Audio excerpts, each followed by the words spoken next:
Hello.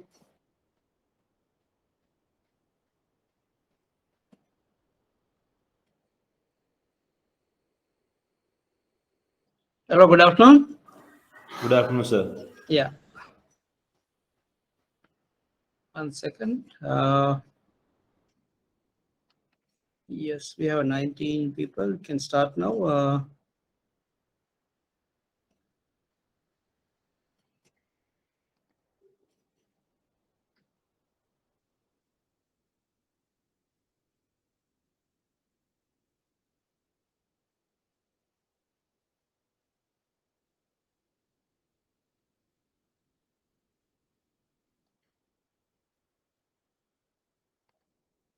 Okay.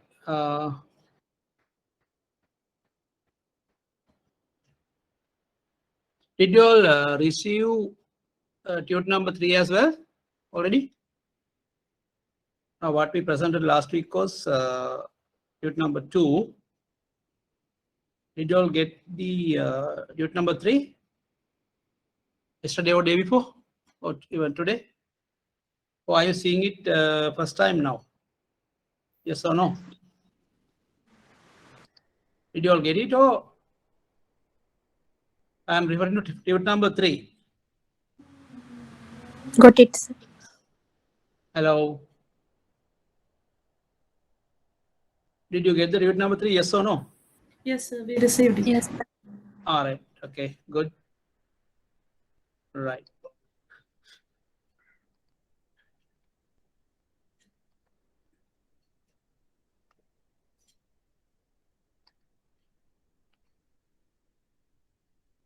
So let's do a refresh before we start on the last week discussion.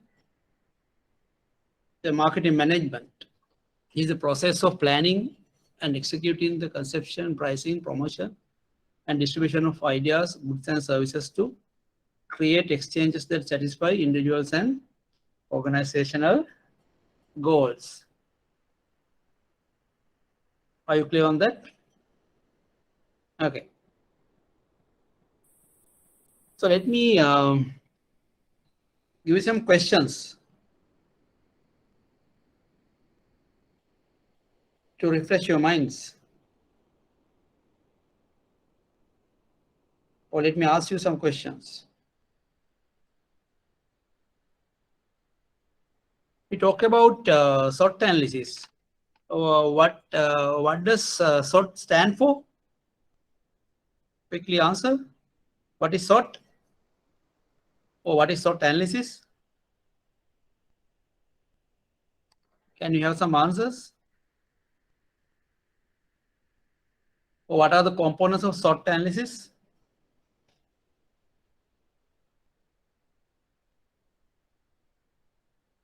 Hello? What are the components of SWOT analysis? You can put in the chat. Strengths, weakness, and opportunities and threats. Yes, that stands for SWOT. Then why do we do a SWOT? Reason for doing a SWOT.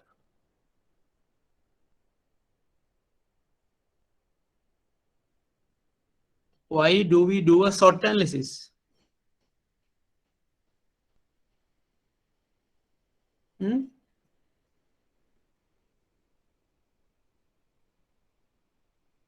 Why do we do a SWOT analysis? What is the reason? Or what is the objective of doing a SWOT analysis?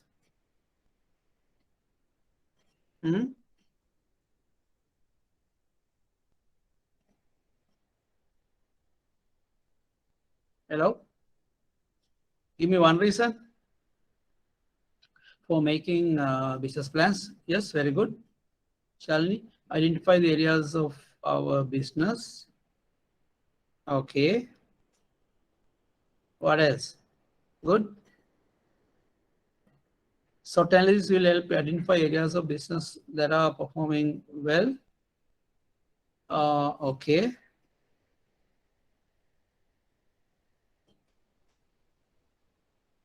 Anything else?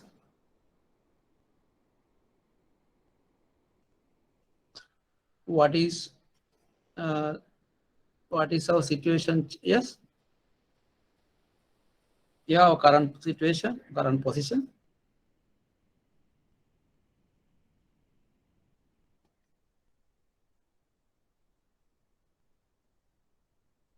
Okay. Yeah, SWOT analysis is done to understand the current position of the organization, what are our strengths and what are our weaknesses. What do you mean by strengths? Strengths are the things, the things that that your company has, which others may not possess. Your special capabilities are strengths, and weaknesses are the things that you need to improve. Then opportunities are the chances that are there in the market for you to capitalize, and threats are the ones that are affecting your business negatively, so that you need to meet your threats in a more successful manner to reduce the impact of the threats. Sometimes you can convert your threats into some opportunities as well. Okay. Okay. Then if you are doing a sort for your bank, say for a bank, what are give me one or two examples of strengths for a bank? Examples of strengths. One or two.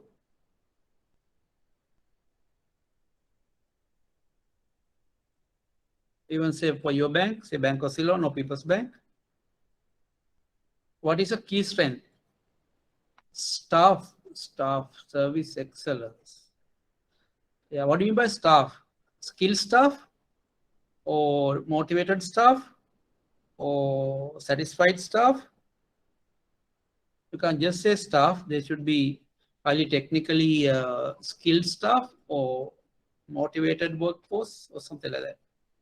Service excellence. How do you compare your service excellence with other banks? Whether your service quality is better than your competition or in par with the competition, you have to make some assessment, right? Because it's a subjective thing. So you might say your service is good, but what is the customer's point of view? How do customers see your service quality as against another bank or another competitor? If they are seeing your service quality is good compared to the competition, then you have a strength. Your strength is service quality. What else? Good. What else? Technology-wise, improved service excellence. Yeah, your digital banking infrastructure is up to date, and you are using technology to speed up your deliveries, your service transactions. But again, it's a comparison. You might think it's a strength, but good reputation, yes, definitely. Good image. Remember these strengths. You'll have to, okay, for you internally, you might be thinking that those are strengths, but it may not so when you compare that with the industry players. So you have to be careful. So what do you how do you evaluate your service against the competition or your capability, staff capability, or their skills? For that, you need to do some kind of survey. Customer service can be surveyed to measure the service quality. There are ways to do comparisons of your service as against the competition.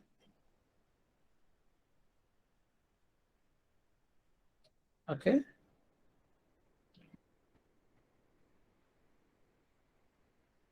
What else? Any other strengths? Okay, then get back to weaknesses. What do you think are the weaknesses that your banks have? Again, a comparison compared to other banks in this industry.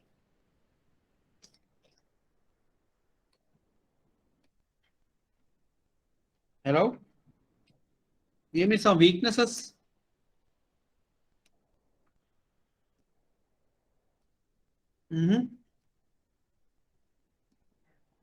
Some examples of weaknesses. Quickly. Use some genuine ones, not don't copy from the text. I have given some examples, not those. It should be identical to your bank.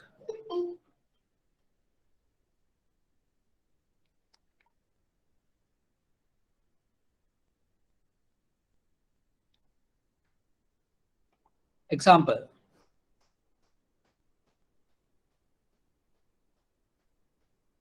Poor customer service. Okay. No current accounts. That is, if you are at NSB, yes, it may be a weakness, but you can't help. Savings banks cannot have current accounts. Only commercial banks can have current accounts. It may be a limitation, yes, for savings banks.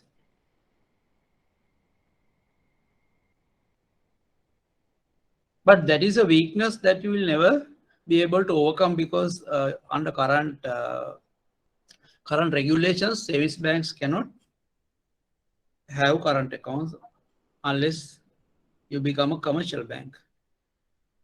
So so with what you have, you need to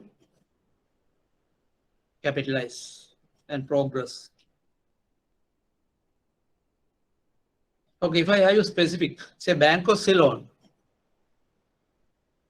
what as Bank of Ceylon, what are your weaknesses? What do you think are the weaknesses? Or you don't have any weaknesses, so there should be some. Age staff with less technical knowledge.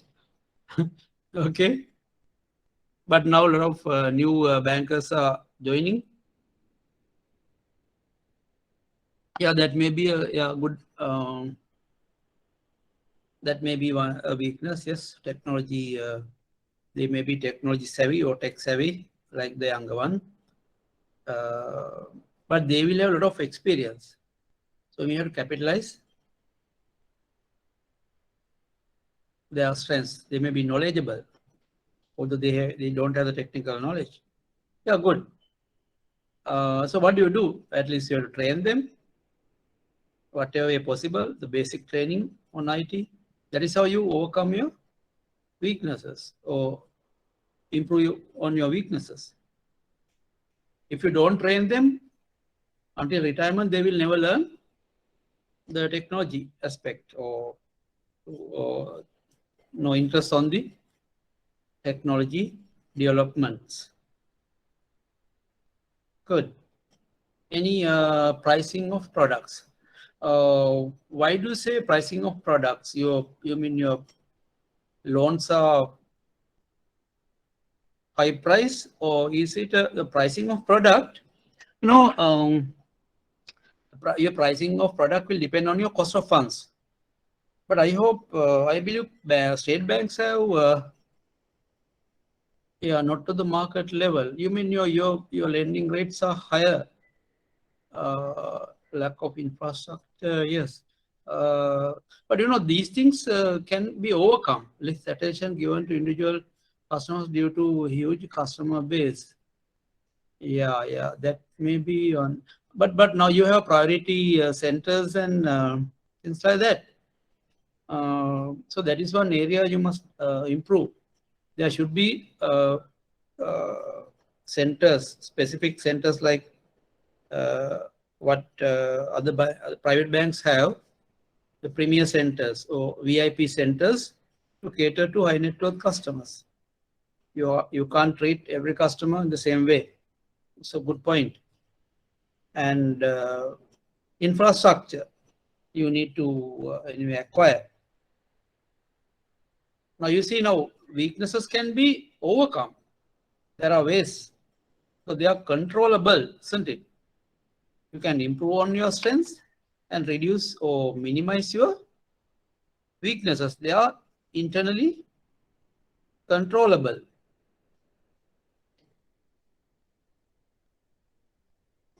What else? People's Bank. Any People's Bankers here? What do you think your weaknesses are broadly as a bank?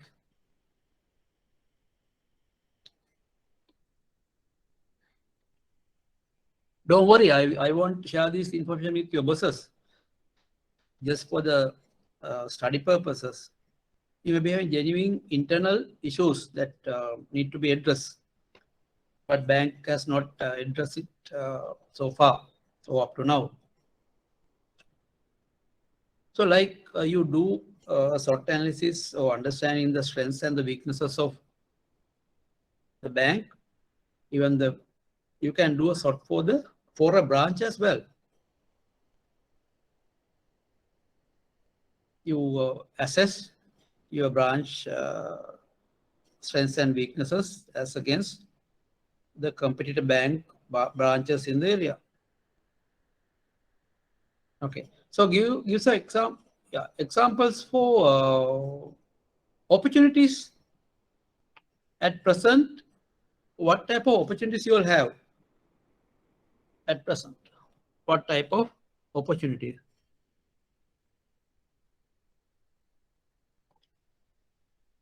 One or two examples which are valid examples. Quickly, in the current context, what are the opportunities your banks have? Digital banking concepts, yeah, online banking is, yeah, definitely.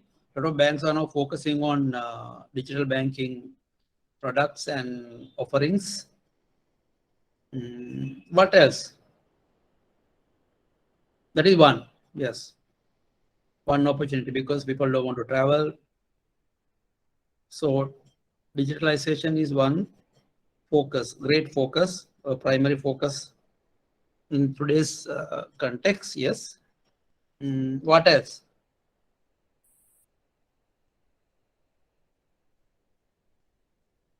Only digitalization or any other? Think expanding to other countries, very good. Yeah, expanding market development, you call it. Expanding to other countries or other, like at least to Asian countries. Some banks have started doing it. Now commercial banks have branches in Bangladesh, and they are also looking at some other customer demands. Now, what do you mean by customer demands? Is it a opportunity? Okay, it's an opportunity. Yes. What type of demands? What do they want? Oh, tell me, what do your customers today? Customers really want from you, from your bank? Technology savvy, younger generation. Yeah, definitely you can design products to younger generation, but younger generation is not the only segment that you need to target. So you can differentiate your services. One segment you can select is the younger generation, maybe teens or young professionals. And what else? Any other opportunities that you think you have in the current context?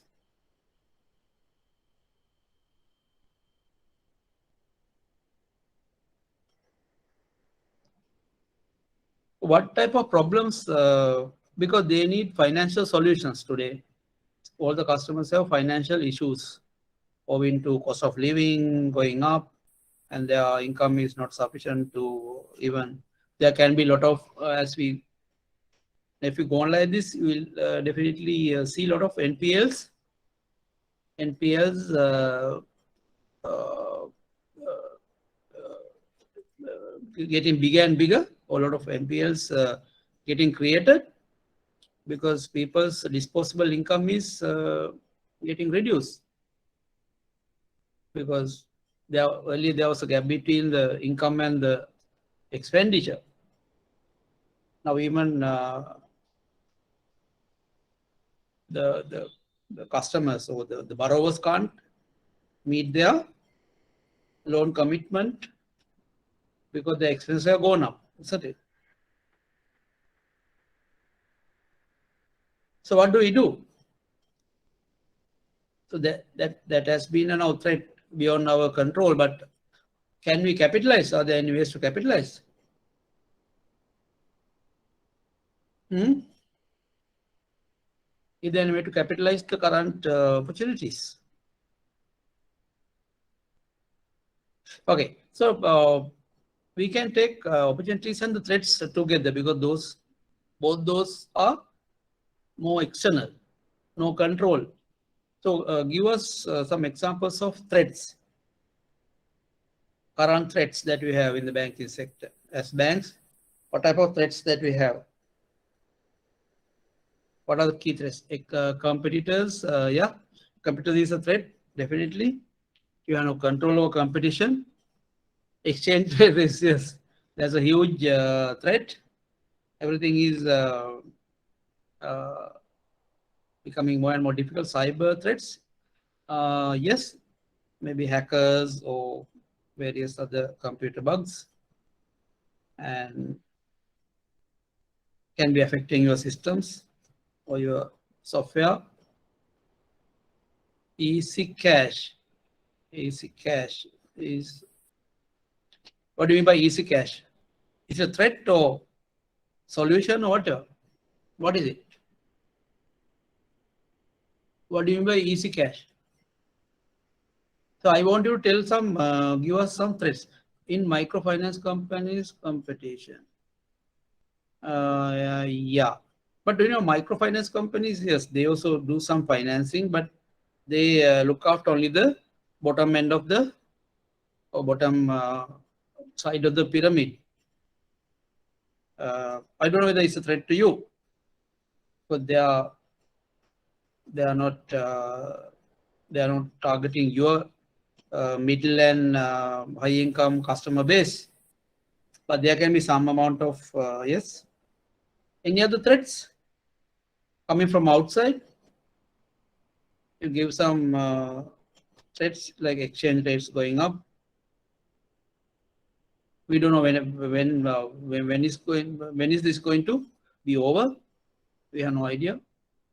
No one has any idea.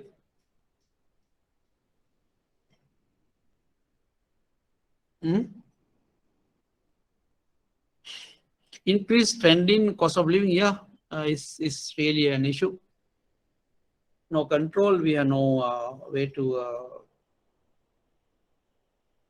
Yeah. So what do you do? Now you understand COVID-19. Yeah, that have been a threat, but now COVID-19 is easy cash a threat. Different substitutes are in the market to money supply. Yes, yes. Maybe digital money and various things, cryptocurrencies you are referring to. Yeah, that may be a threat emerging, but maybe banks also eventually find a way to connect with cryptocurrencies. There will be some amalgamation. Economic crisis is a major problem, yes. Natural disasters, yeah. I think more than the natural disasters, now we have our own created disasters in Sri Lanka. You know, the cultivations are affected, you know, our crops are not supported. The cultivation is not supported by the government.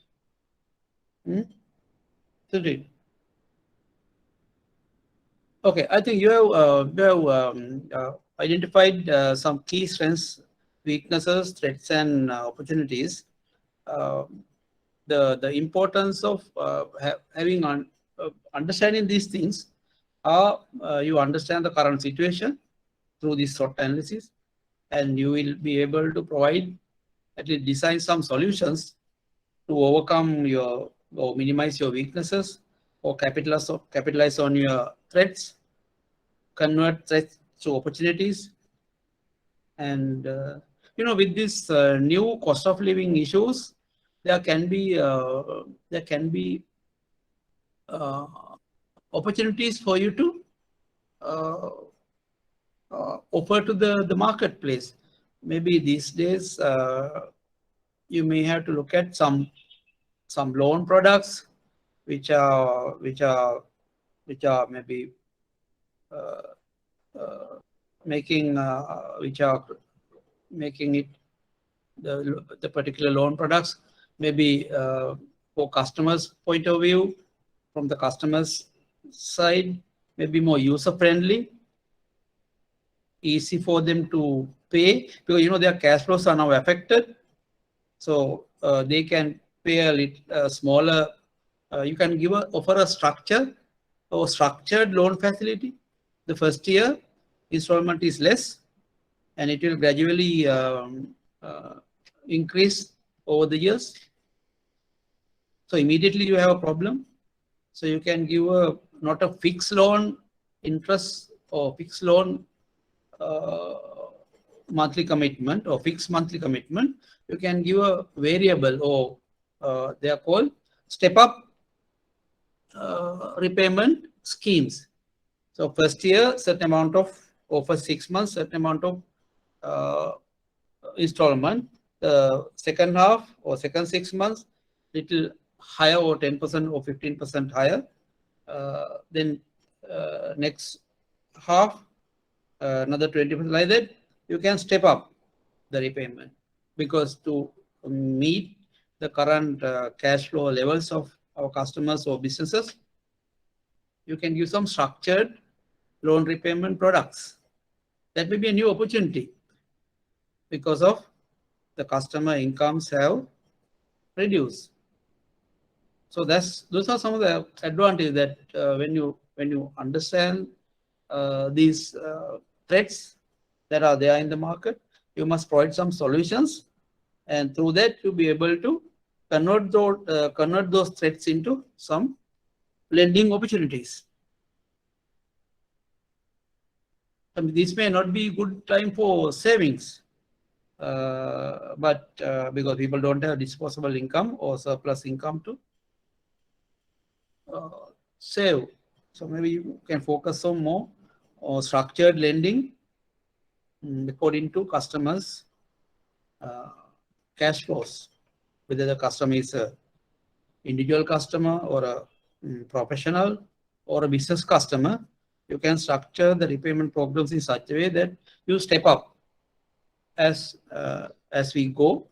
The installment also will keep increasing in line with the customer cash flow increasing. You understand that? So SOT is a very useful framework to understand what, as an organization, what are your strengths and how to capitalize on those strengths, and what are your weaknesses, how to minimize your weaknesses internally, and then externally, what are the opportunities that are there which we can again make use of to our advantage, and what are the threats that are emerging, how do we meet these threats, and are there any ways to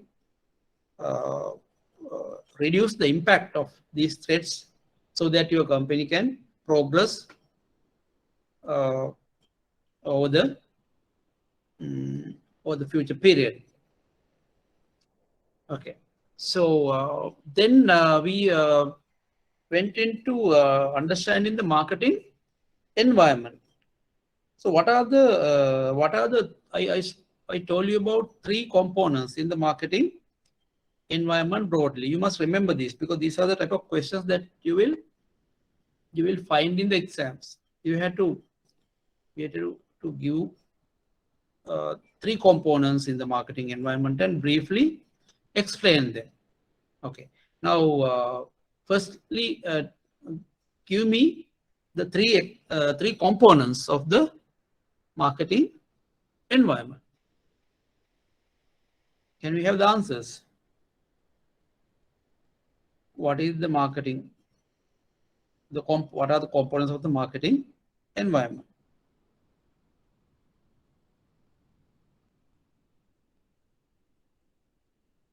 Quickly, marketing environment is, I said, what is immediately around us.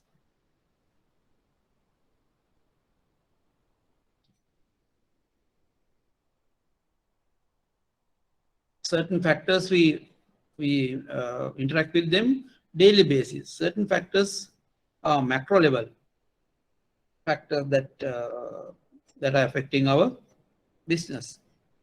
So what are the three major components of the marketing environment?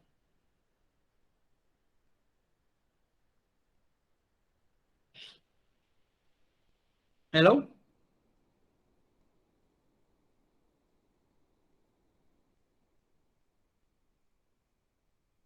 Hello? Quickly.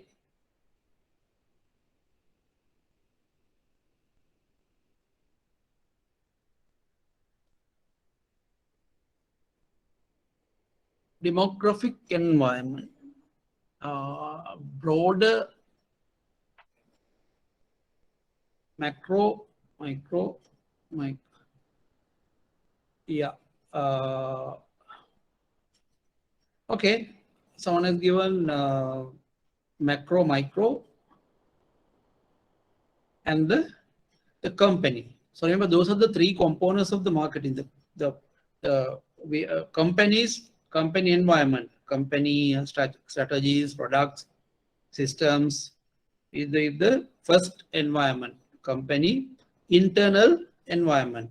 Then immediately outside you have the environment called micro environment. Your suppliers, your customers, your intermediaries, your buyers, the government, the other various other regulators, authorities, government organizations with whom you are daily interacting with, like income tax division, income tax department, ports authority, customs, type of organizations are in the micro environment immediate around you. And then broadly, you have the macro environment, which includes factors that will affect your business in a broader context. All right. So how do you explain what are the key factors in the macro environment? I have given you. What are the key factors or key components in the macro environment, which we have discussed? Macro is the broader environment outside your internal or your organization. So what are the key factors? Yes, PESTEL. Yeah, PESTEL stand for PESTEL factors will explain all the factors that are, at least major factors that are in the macro environment. Political factors, right? Economic factors, social factors, the customer lifestyles, customer buying patterns, all that, how they are changing will have impact on your organization. Political, the political environment.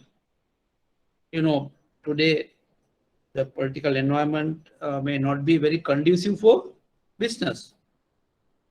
Certainly. And the economic, yes, again, economic situation or economic environment is affecting the businesses in a big way, you know, that you have already experienced. The technology also have a huge impact on your bank's business, because technology also fastly changing, and as a result, you have to be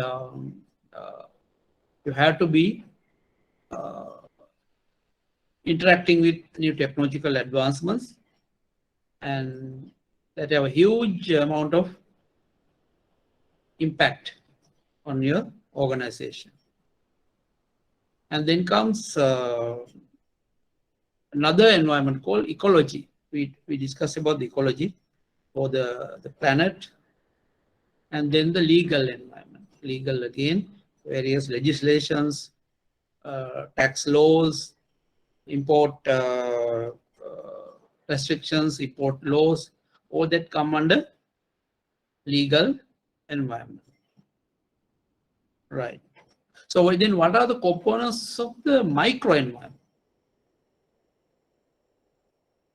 So macro environment, now you have a good idea. It's comprised of pestle factors. So what is micro environment?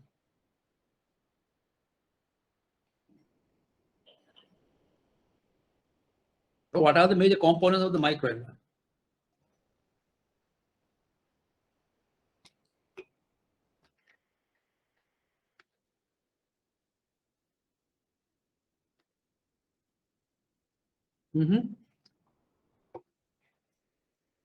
Yeah, stakeholders. Explain who are your stakeholders. Who are your stakeholders? Explain the stakeholders. You are right, but I break it into various parties.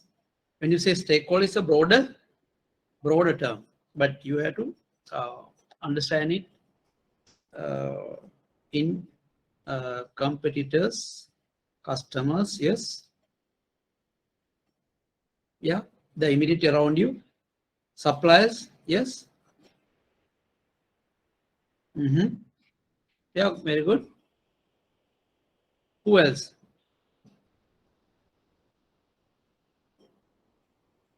So your competition, you have buyers around you, you have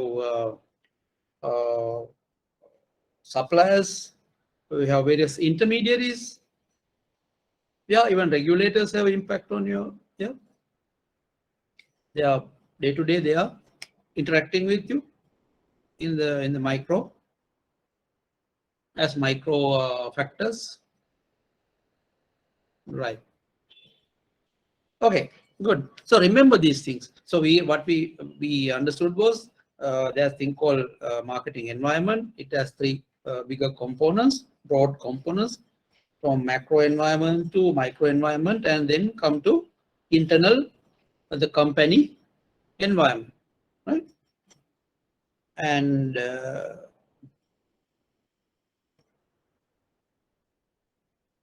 right. Okay. Then we went in to discuss. Now what we are doing at the moment is trying to understand the current context. We are trying to do a situation analysis about the organizations, the product, the services, the strengths, weaknesses, opportunities, threats. So we are still in we asking still the question of where are we now? Where are we now as a bank in the industry or in the marketplace, right? So I also said to understand the market environment or marketing environment better, we have to do a marketing audit. So marketing audit is what? What is marketing audit? So audit is something that you do regularly to understand how you are doing. Now you have experienced a lot of audits in your banks also, no? You have various HR audits going on, IT audits, you have marketing audit or the credit audit, operations audit. So why do they do that? To understand how you are doing at the current moment. What are your issues? What are the problems that you are, or what are the irregular things that you are doing currently? Or what are things that you are not doing accurately? Things that you are not doing properly according to the guidelines or the objectives of the organization, isn't it?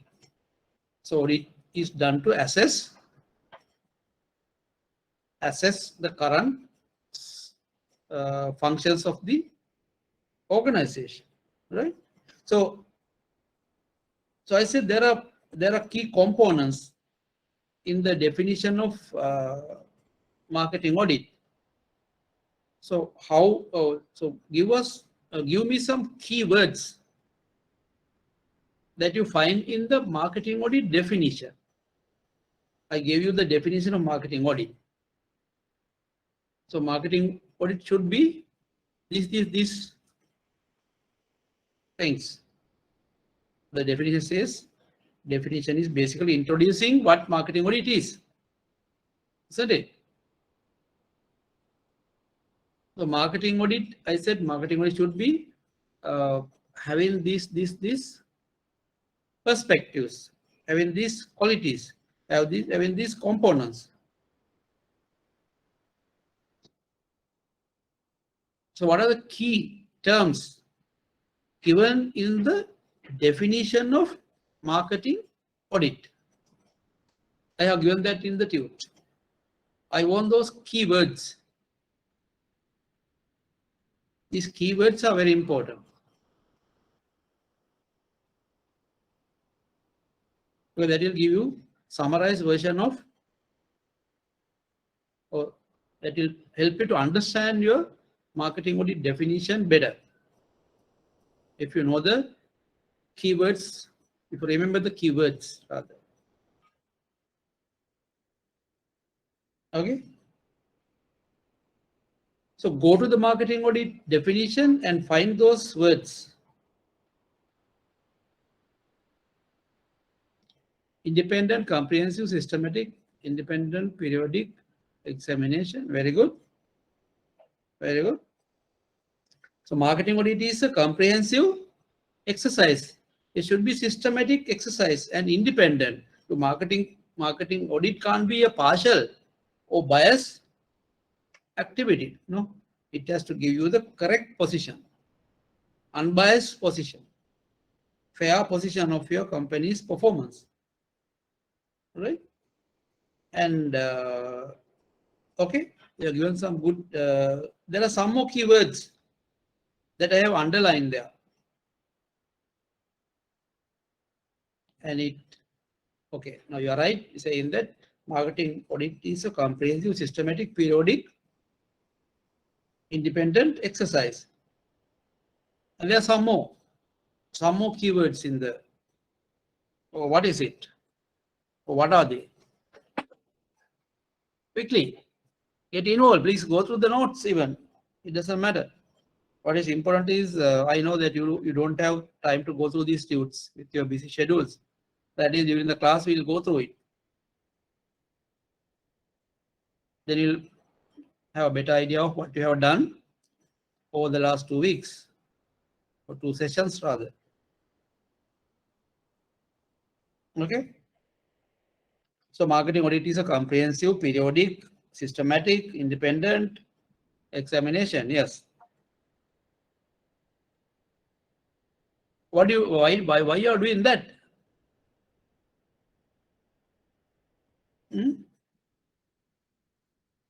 What are you trying to achieve through the marketing audit? Examination of marketing environments, objectives, strategies, and activities. Yes, you try to assess the marketing environment, the strategies and activities, and so on. Then finally, what do?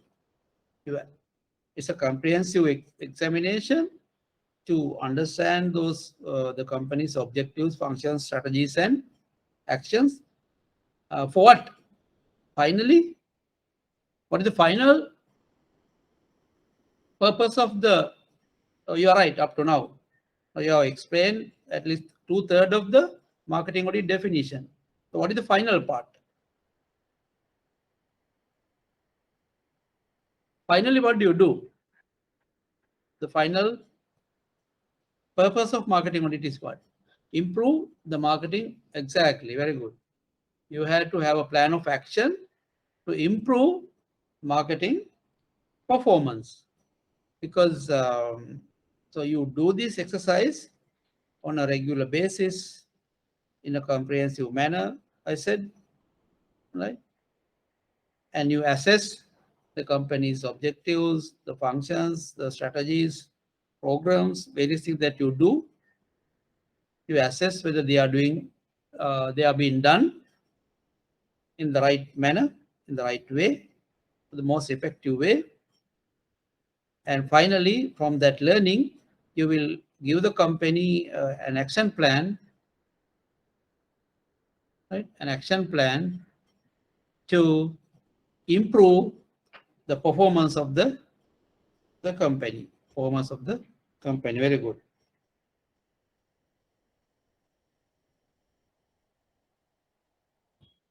Okay. Okay. Then I said in this marketing audit exercise, there are several key components. I said there are about 6 key components, 6 type of audits that you do in the marketing audit. You know, this marketing audit is a very, very, I would say, important exercise. So you should know what are the key. There are 6 type of audits that you do in a marketing audit. So what are those key 6 type audits that we are discussing here? Answer is with you. You can still provide it to me.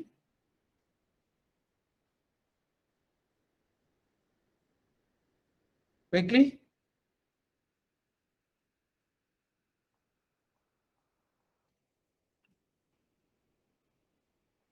What are the key 6 components of marketing audit? There are 6 type of audits that you do. Environmental, strategy, function, yes, organization. 4.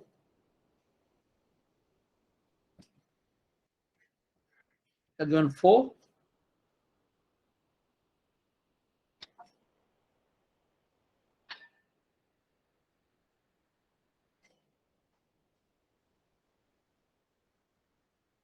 Systems and okay, very good. So these are the 6 system product. Yes, yes. So one, so is marketing environment audit, marketing strategy audit, marketing organization audit, marketing systems audit, marketing productivity audit, and marketing functions audit. Under environment audit, you look at the macro and micro factors, how they are affecting the organization. Under strategy audit, you look at the business mission, vision, objectives, and strategies. And the organization audit, you look at the company structure and how each function is, I would say each area is functioning, like how is HR supporting the business, the production supporting the business, accounting or accounts, finance supporting the business, like that. And because whether there's proper integration between the various function of the business to support overall business growth. It's called organization audit. The systems, there are various systems within the organization, like marketing information systems, planning, and new product development processes. So we'll come to know those things a little later. Indeed, I think we have discussed that in the last week session as well. And then the productivity, under productivity audit, you look at what is the profitability, how the profitability has increased or decreased over the years, and how are your cost income ratios. Banks, you know, say last 5 years, how the cost to income ratio have moved, the trends, whether your cost, you know, what is called cost income ratio, and that's a good thing for a bank. What is because cost to income ratio is a very crucial ratio. So what do you mean by cost to income ratio? I hope you understand that. You should know that as bankers. What is or at least if you know your bank's cost to income ratio for the moment, give that also. What is the Bank of Ceylon's cost to income ratio which is given according to annual report last year. What is the ratio? Or how much is it? Or if you don't know the figure exactly, explain what is cost to income ratio of a bank. Quickly. You should be knowing it. Definitely. You should know definitely as a banker. Because that is the most important productivity ratio. The most important efficiency ratio for a bank or a finance company, especially. So what do you mean by, or what do you mean by cost to income ratios?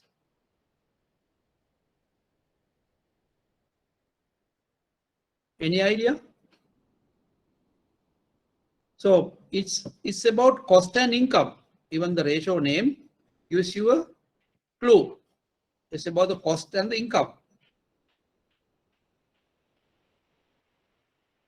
Right? So what is the relationship? What do you measure in this? Cost to income.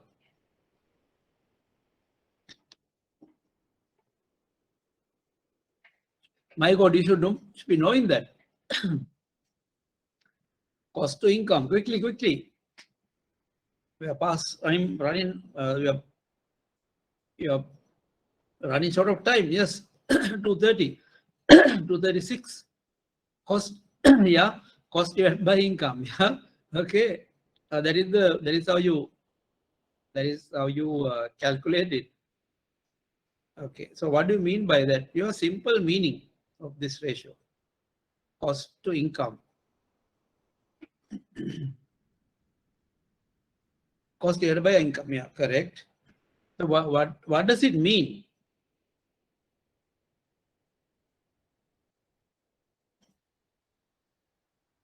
For that, how much is that? How amount costs for 100 rupees? I think you are coming near one. Explain further. Explain further. How much cost to be incurred to get exactly? Perfect. How much you are spending to earn 100 rupees? Whether you are spending 50 rupees to earn 100, whether you are spending 40 rupees to 100, whether you are spending 70 rupees to earn 100. So higher the ratio, weaker the efficiency. Lower the ratio, higher the efficiency. Remember that. Because if you can spend 40 rupees and earn 100 rupees, your bank's efficiency is very high. Your productivity is very high. But if you are spending, say, 75 rupees to earn 100 rupees, then your productivity is very poor. Efficiency is very poor. You are inefficient. Generally, Sri Lankan banks' cost to income ratios are 50 to 55 to 60. Yes. Is there a benchmark? Yeah, good question. I think sometime before it has, yes, 32. Yeah, 32 is ideal, superb. But at least you have 40. If you can maintain it below 40%, I think in the current context better, because you spend, then you have a margin of 60. You earn to earn 60 rupees, you earn 100 rupees, you spend 40. But if you are 32, very good, excellent. You're very efficient bank. I can't remember the figures, the recent figures, recent cost to income figures of the banks. I will check that in annual reports. Even you can check it. You can go to annual reports of banks. In their websites, you have these annual reports, and on their financial summary or their last 5-year, 10-year summary, these ratios are given. It's good to know what is the best, the most efficient bank in Sri Lanka in 2021. Which bank has the lowest cost to income ratio. Okay, I will give an exercise. I think that's a good thing that you reminded me. Take 5 banks, go to 5 banks, 5 major banks, annual report in the website, and go to the 2021 annual report and find out what is the cost to income ratio. Is given in the summary, the beginning of the report, most annual reports, or they have separate, in a separate page is given as 5 years financial summary, or 10 years at a glance, or whatever way they present it. They do a comparison of, say, last 5 years, how the bank has progressed on certain ratios, not only cost to income, in terms of net profit, gross profit, income, loan or advances, deposits, and like that. So there are key ratios or key indicators. These are called key performance indicators, KPIs. Financial KPIs are given in the annual report. So do this exercise. What is compare the cost to income ratios of? Because these are very, very, very important ratios. Bankers Loan, People's Bank, if you have annual reports, NSB, take HNB, Commercial Bank, will take 6 Sampath Bank, key banks, and NDB if you can, 7 banks. Do a comparison of cost to income ratios of the 7 banks I said, and bring it to next week discussion. We'll have a chat on, or little discussion on that. That's your home assignment. All right.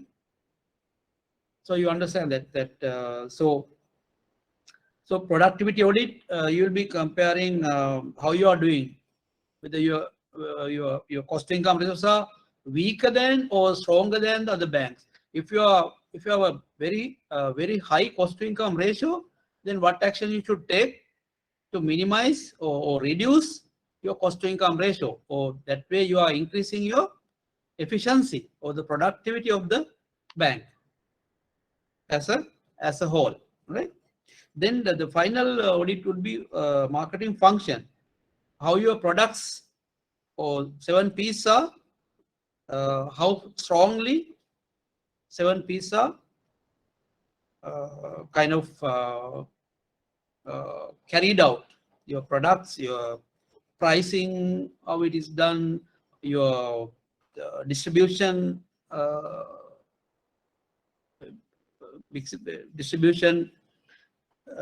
processes, right? Your distribution plans, then your delivery processes, your physical evidence, your sales team, how they are doing, whether you have sufficient sales team or a inadequate sales team. Even you have a sales team, how they are doing, are they again effective, are they dynamic, or they are just there without doing any sales. So these things will be assessed in the marketing audit exercise.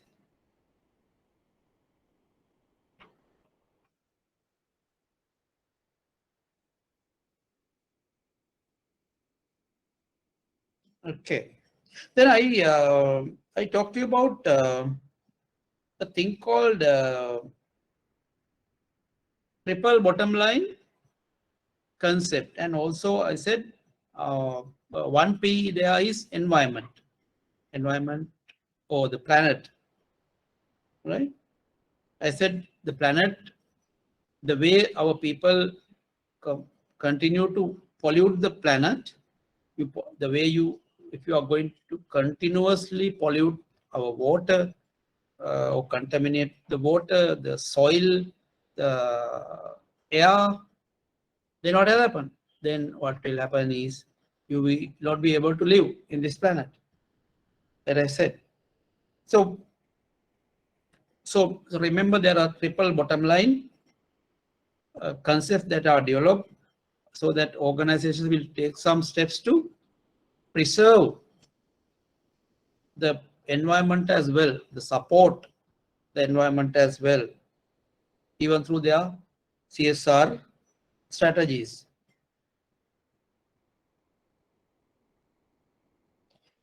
Okay. Then, yes. Then we come to one concept called five forces model developed by Michael Porter. You would have heard of this model. Let me hope you can see the slide. Yes, Nico. I think we went through all this, and today, last week, we stopped at this point. Michael Porter's five forces model. Michael Porter is a Harvard professor who came out with this five forces model theory or five forces model framework, five forces framework to understand the competition better. And how can a company achieve, he said, by focusing on these five forces or analyzing these five forces carefully, how they can achieve the competitive advantage. Can you all see the slides? Hello? Yes, sir. Right, very good, thank you. So Michael Porter is a professor who has brought in a lot of marketing models. One of well-known models of Michael Porter is called five forces model of competitive advantage. He's talking about how the model can be used to achieve organizations' competitive advantage.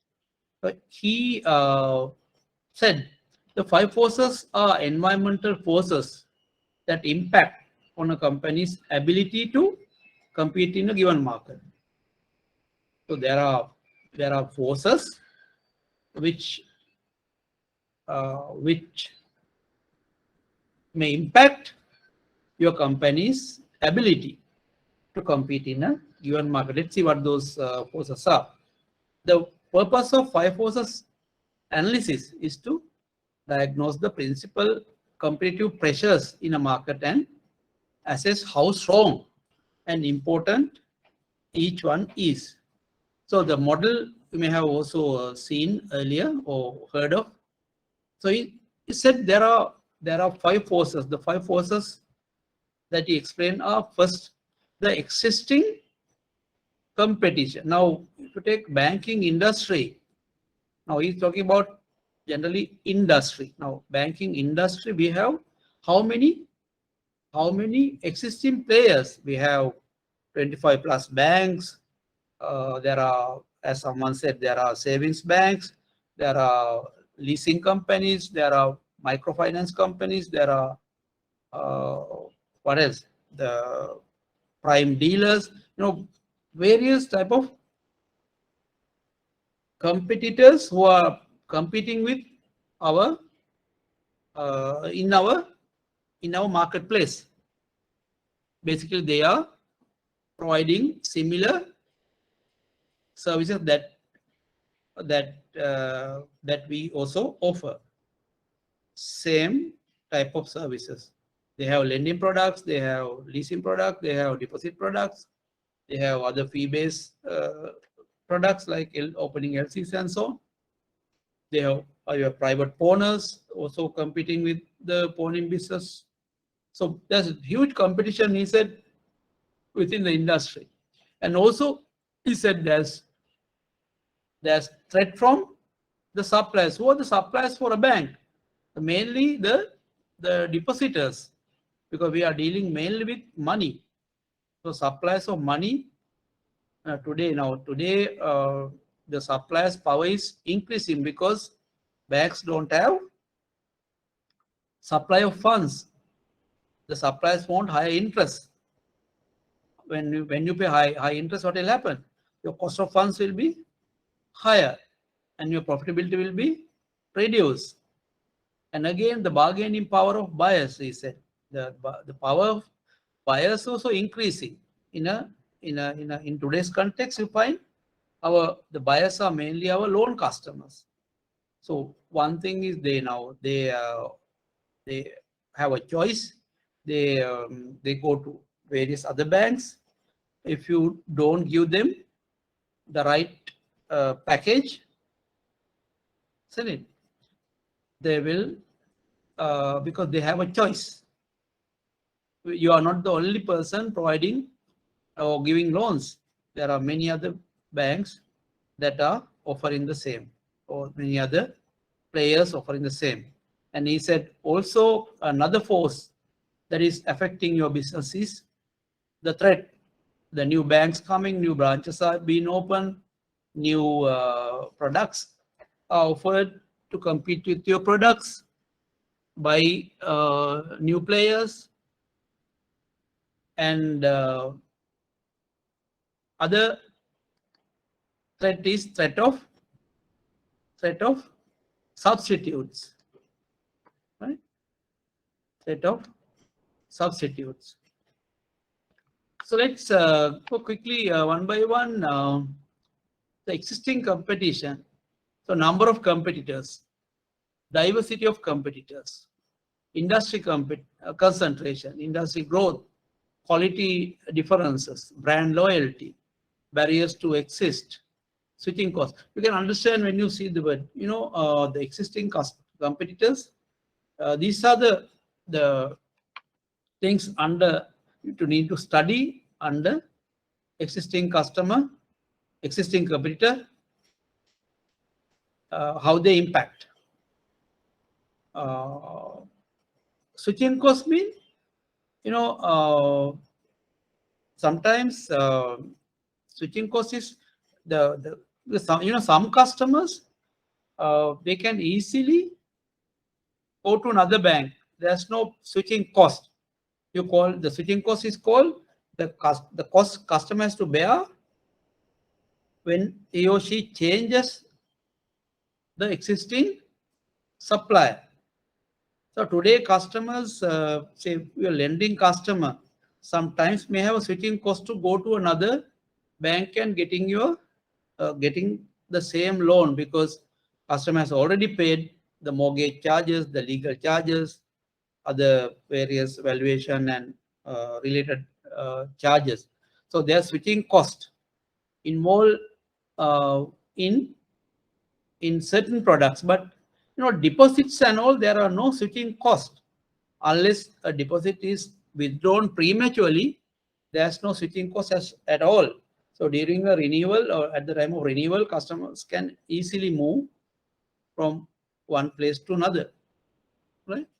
So threat of new entrants, look at barriers to entry, economies of scale, brand loyalty, capital requirements, cumulative experience, government policies. Now, for a bank, there are barriers actually.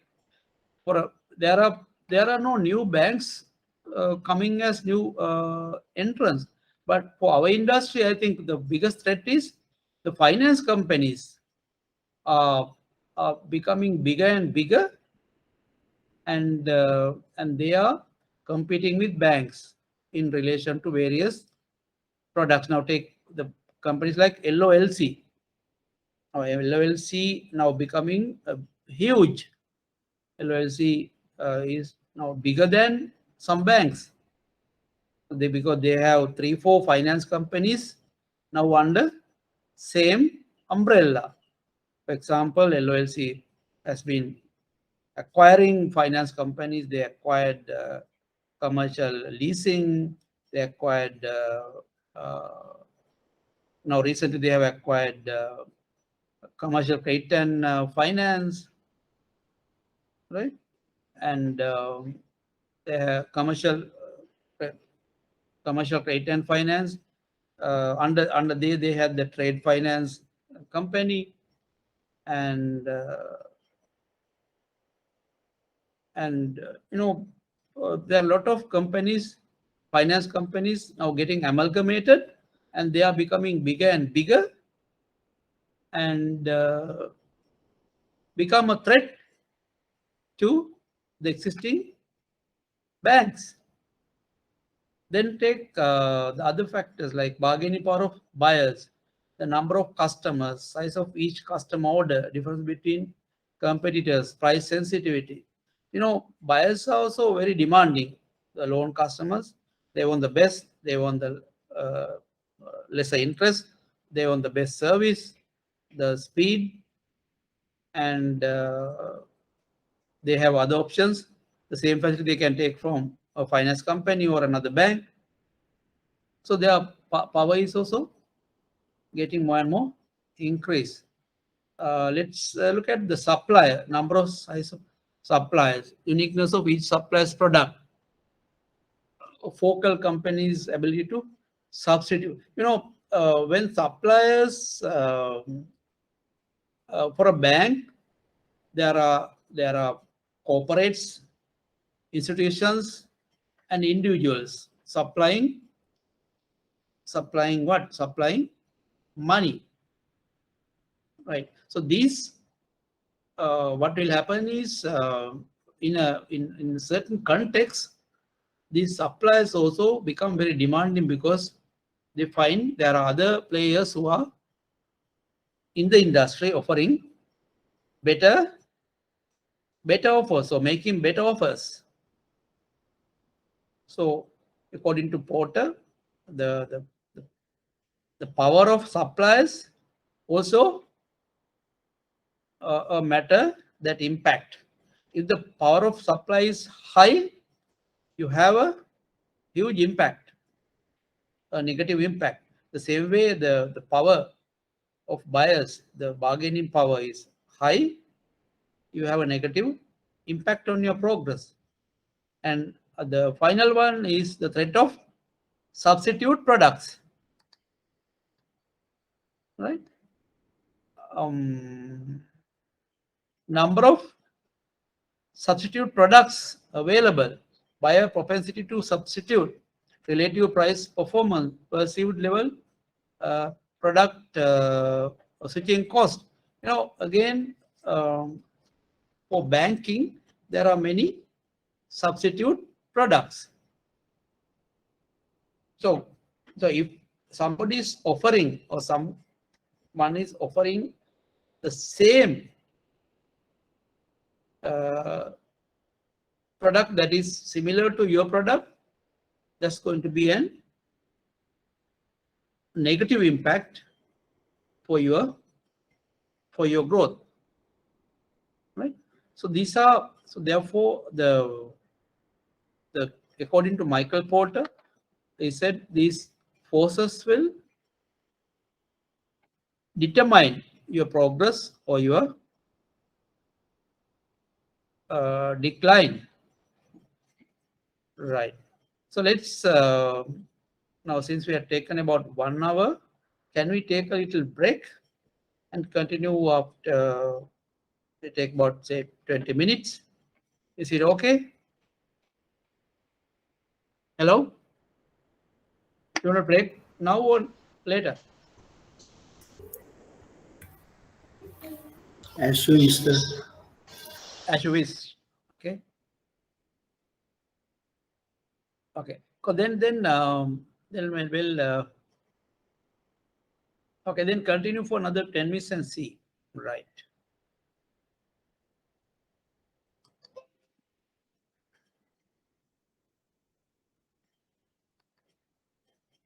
So let me share with you a video. I don't know whether, yes, 1 second.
Stewart, editor and managing director of the Harvard Business Review.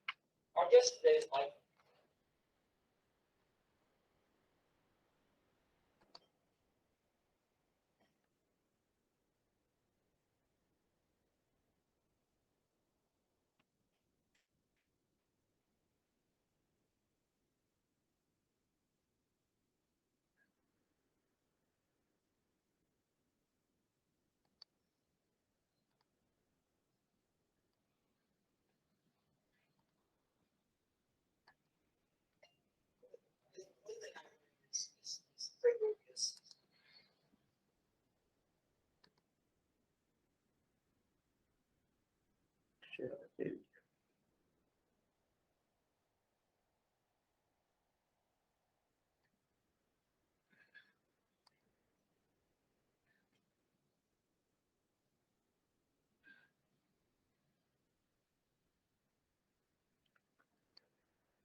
Hello?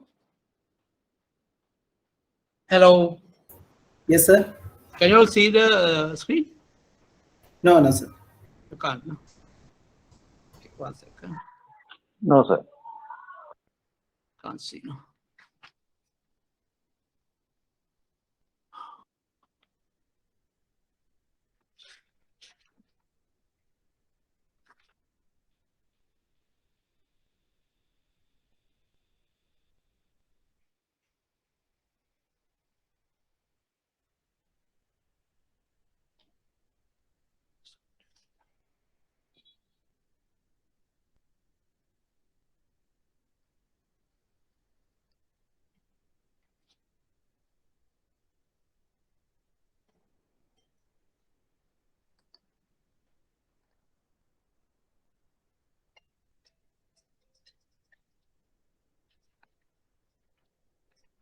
Give me a moment. I'm Stewart, editor and managing director of the Harvard Business Review. Our guest today is Michael Porter, professor at Harvard University, head of the Institute for Strategy and Competitiveness. He's the author of the book.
Hello? Yes, sir. Our guest today is Michael. Hello? Yes, sir. Can't see the screen, no? No, sir. Yeah. Let me take a break. I'll do some technical hiccups here. We'll take a break, I'll take a quick break, about 20 minutes, and we'll get back. I'll come with the video. Sorry about it.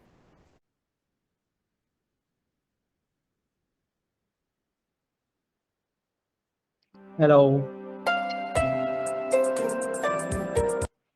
Hello, can you hear? Can you see the video? Yeah, can see. All right, thank you. Listen to this, huh?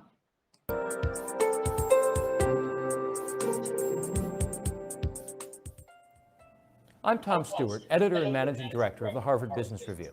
Our guest today is Michael Porter, professor at Harvard University and head of the Institute for Strategy and Competitiveness. He's the author of the forthcoming HBR article, The 5 Competitive Forces That Shape Strategy, a reaffirmation, update, and extension of his groundbreaking 1979 article, How Competitive Forces Shape Strategy. Mike, thanks for joining the program. To start, let's remind our viewers of what the 5 competitive forces are.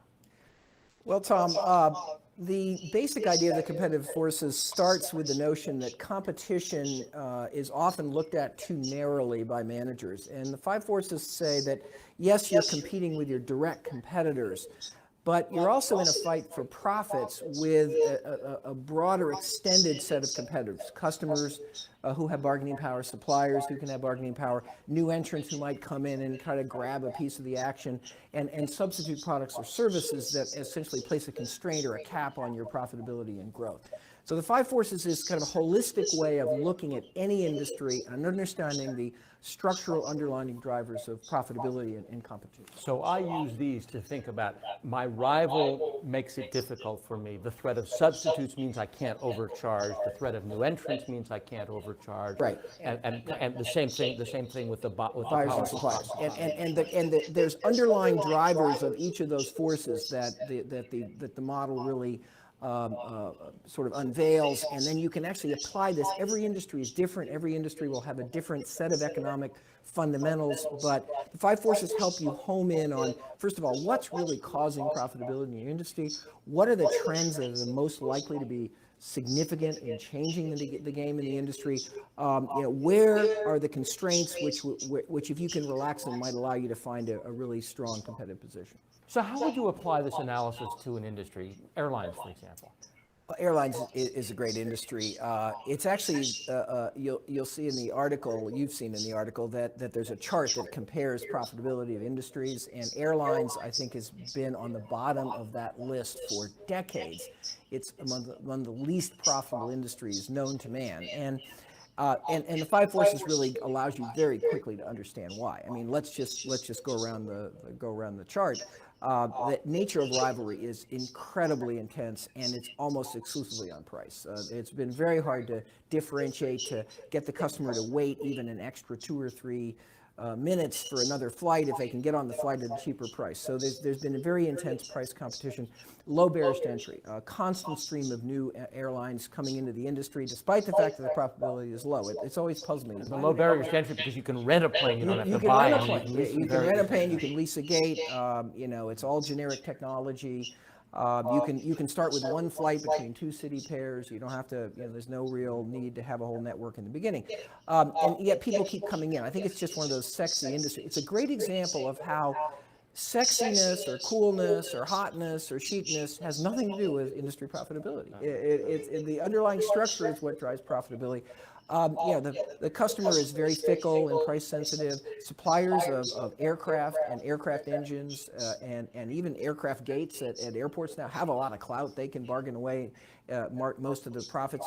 GE and Rolls-Royce and Airbus and Boeing make a lot more money than airlines. They get most of the profit. And then, of course, there's always the substitute of getting on the train or driving your car or shipping your goods by air, and that's kind of kept a concern. And you have powerful suppliers of labor too. That's another powerful supplier. Right, exactly. There's a great case where you have unionized labor, and unlike other industries, in this industry, particularly with the pilots, the labor can literally shut you down, and there's no way around them.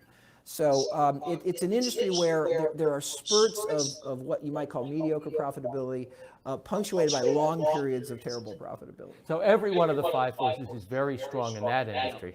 And you could take another industry where the 5 forces are relatively benign in all cases. Like soft drinks. I mean, soft drinks has been a license to mint money, and again, it's the opposite kind of analysis.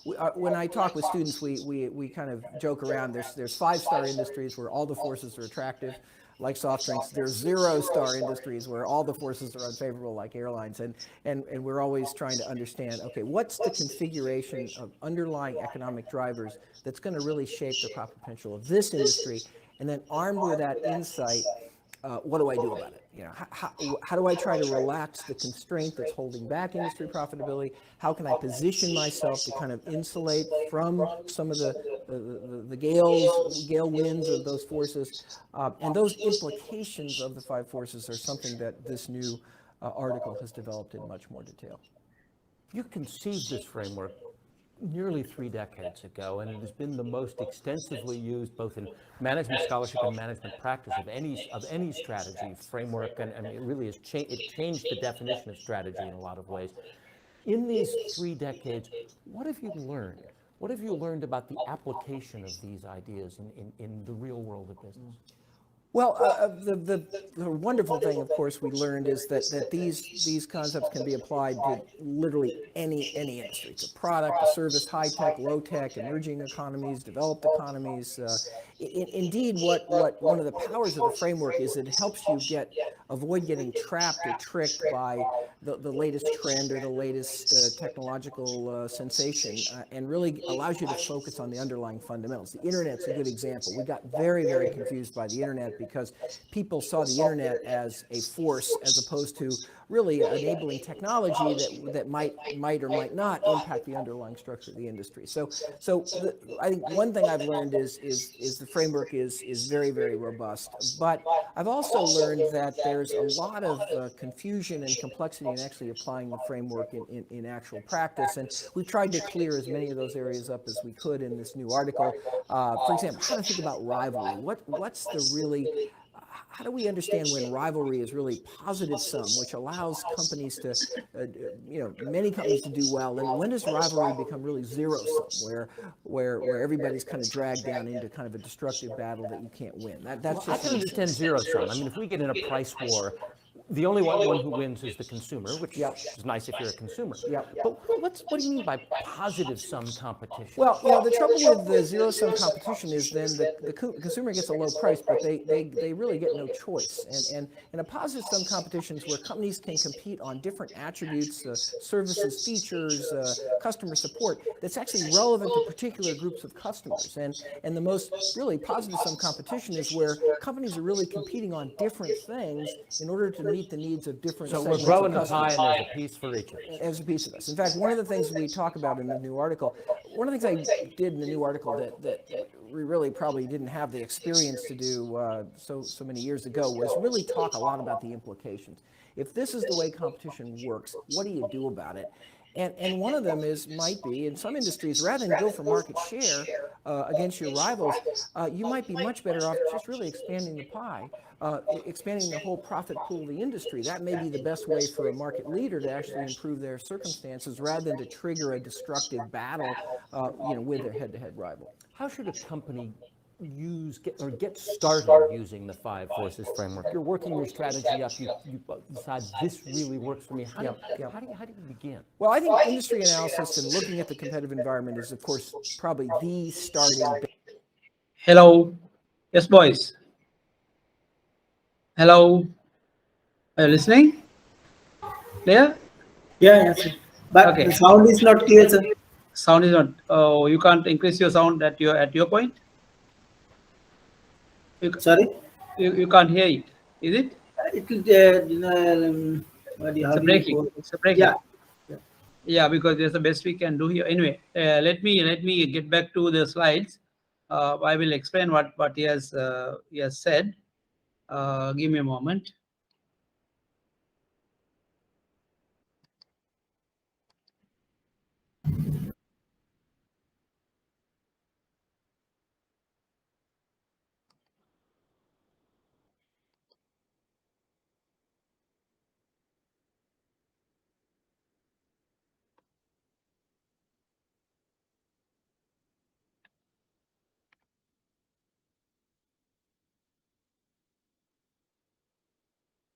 Can you see the slide?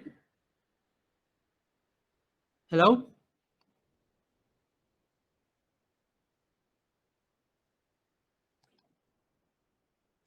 No, sir. Can you see? You can see the slides? No, sir. Oh, 1 second.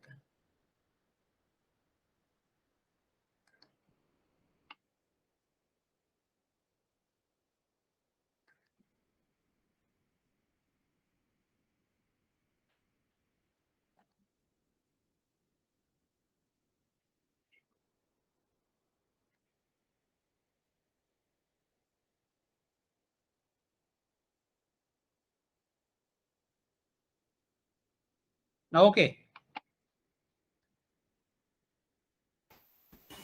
Oh, okay, sir. All right. Thank you. So, Bhatti was saying, what did you hear? He said this model can be applied, and he was talking about the airline industry. If you hear it, he said there are suppliers like Boeing, Airbus. They are making more profit than the airline itself because the supply power there is very high. Because you know, in the airline you can run without aircraft. Aircraft makers are dominating the industry like Airbus and Boeing because the airline has to buy aircrafts at whatever price they quote set it. So bargaining in some industries, bargaining power of suppliers are very strong. So that's what he said. In certain industries, depending on the industry, these forces, the impact of these forces may vary. Say, for example, now if you take the banking industry, the rivalry among competition is very high, definitely, because in Sri Lanka we have a lot of banks competing each other and finance companies and so on. At the same time, the bargaining power of buyers and suppliers and threat of new entrants. In Sri Lanka banking industry, threat of new entrants are not very strong because it's not very easy to start a bank or a new bank to come in. But of course, finance companies can. But even now, there's limitation of finance companies or new companies coming in. A lot of finance companies now have been asked to consolidate or merge, become big finance companies. Central bank today is not allowing any new finance companies, small finance companies to come. They want even the finance companies to be bigger. So under consolidation scheme of central bank, there will be very few finance companies also in the time to come, because all these existing finance companies, there are 40 plus finance companies, they are going to merge with each other to make maybe maximum 20-25 finance companies in the industry. Banks, of course, it's a very unlikely new banks are coming into the industry. So threat of new entrants are not very high in the banking industry, but if you look at bargaining power of suppliers and buyers are huge because they have a choice. They have choices to make, and even substitutes are also offered by finance companies, leasing companies also becoming more and more stronger. Right? So that will be the impact to the organization's profitability. So let's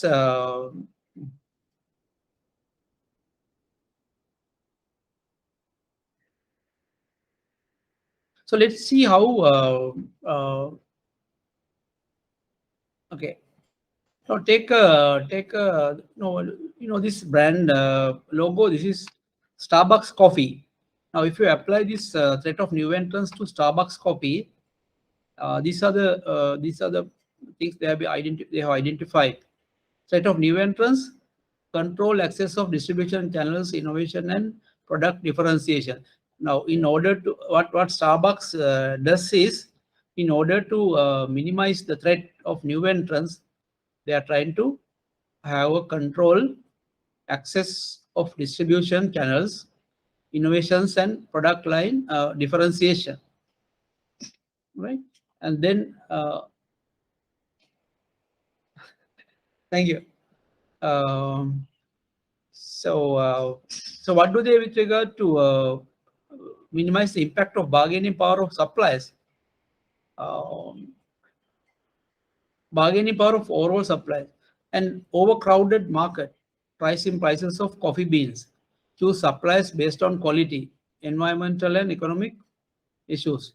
For coffee industry, the main supply would be the coffee, the coffee manufacturers.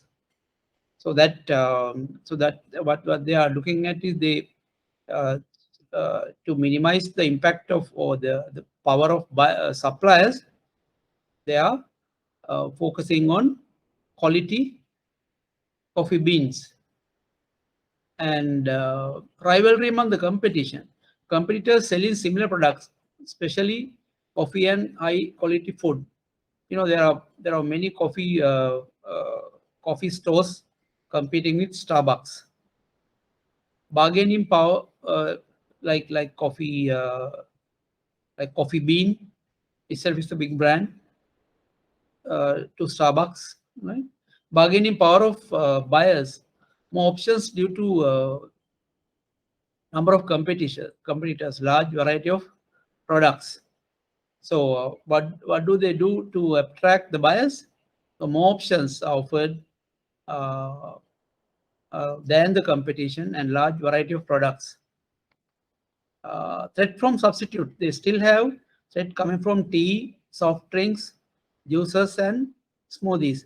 Now, if you take banking sector, the threats are coming from, as I said, the leasing, finance companies, microfinance and various some money lenders in the market, money changers, pawn brokers, all are threats to the industry according to what we have assessed.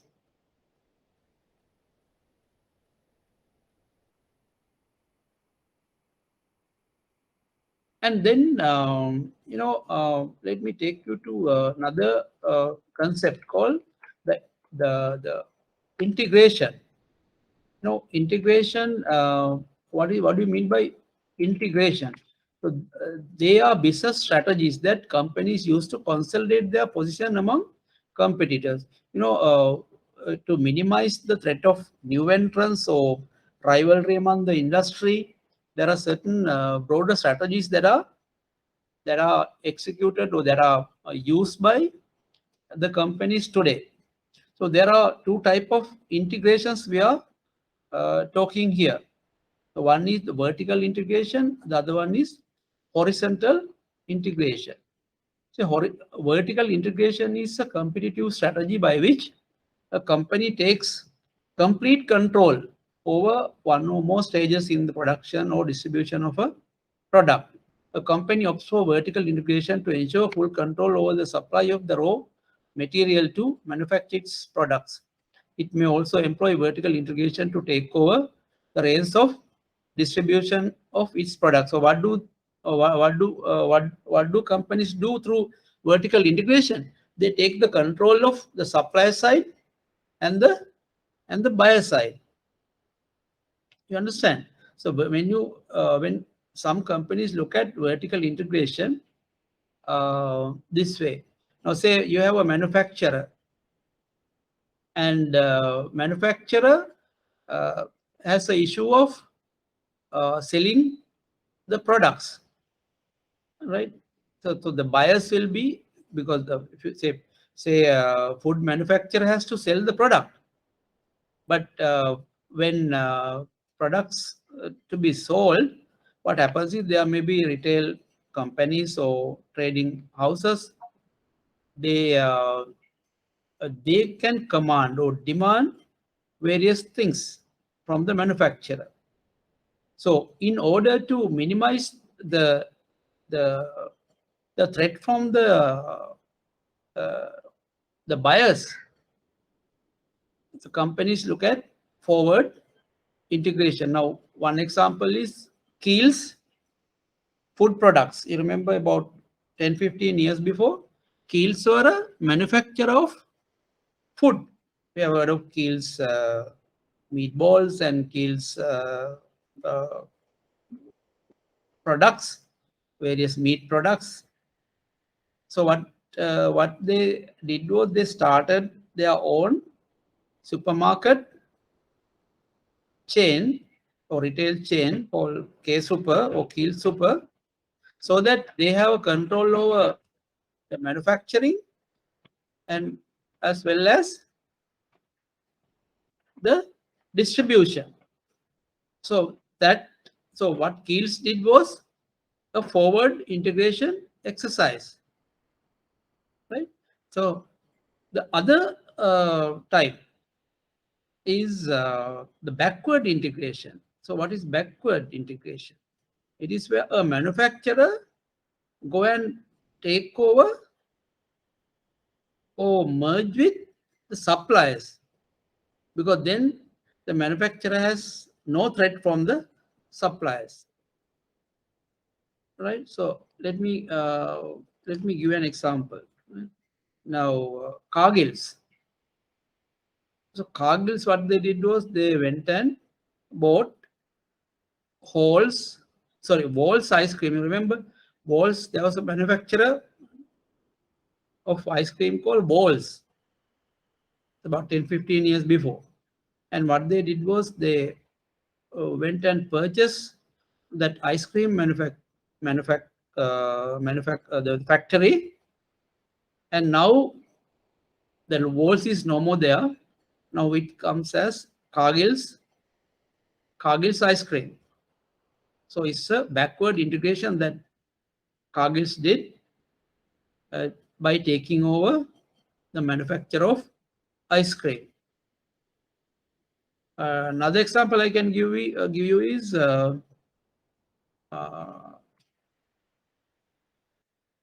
Lux Spray, Lanka Milk Foods.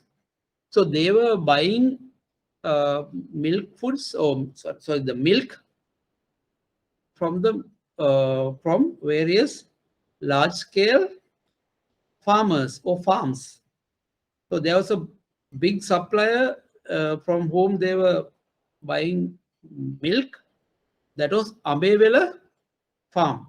So Ambevela was a large farm owned by the government long years before, and I think Livestock Development Board owned property.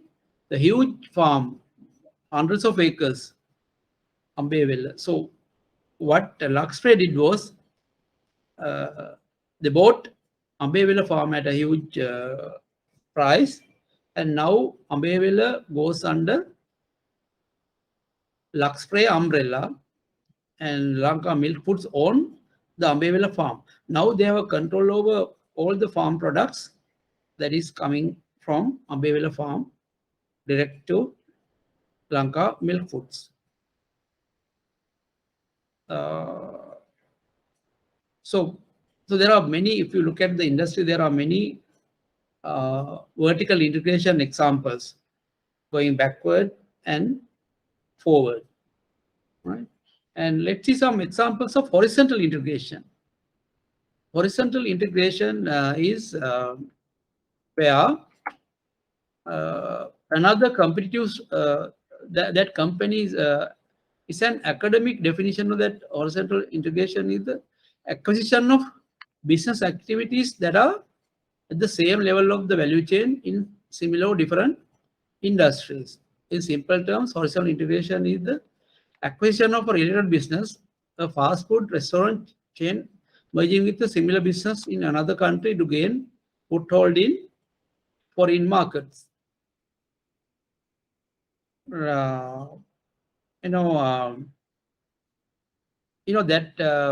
one example that you can that I can quote is the food retail chain. You have heard of Walmart. Walmart was largest retail business in US. Heard of Walmart, I believe. They have more than 6,000-7,000 outlets in the US, and they were looking at going into the Europe. And in the in UK, there was a large supermarket chain called Asda, which was subsequently bought by Walmart. So Asda also had hundreds of outlets in UK. So by acquiring the Asda operation, the Walmart became still bigger. And Another example I can give is local example. Dialogue buying over or taking over various other small telecom companies. Now they are gone and bought Suntel. I think they bought subsequently Etisalat as well. If I remember.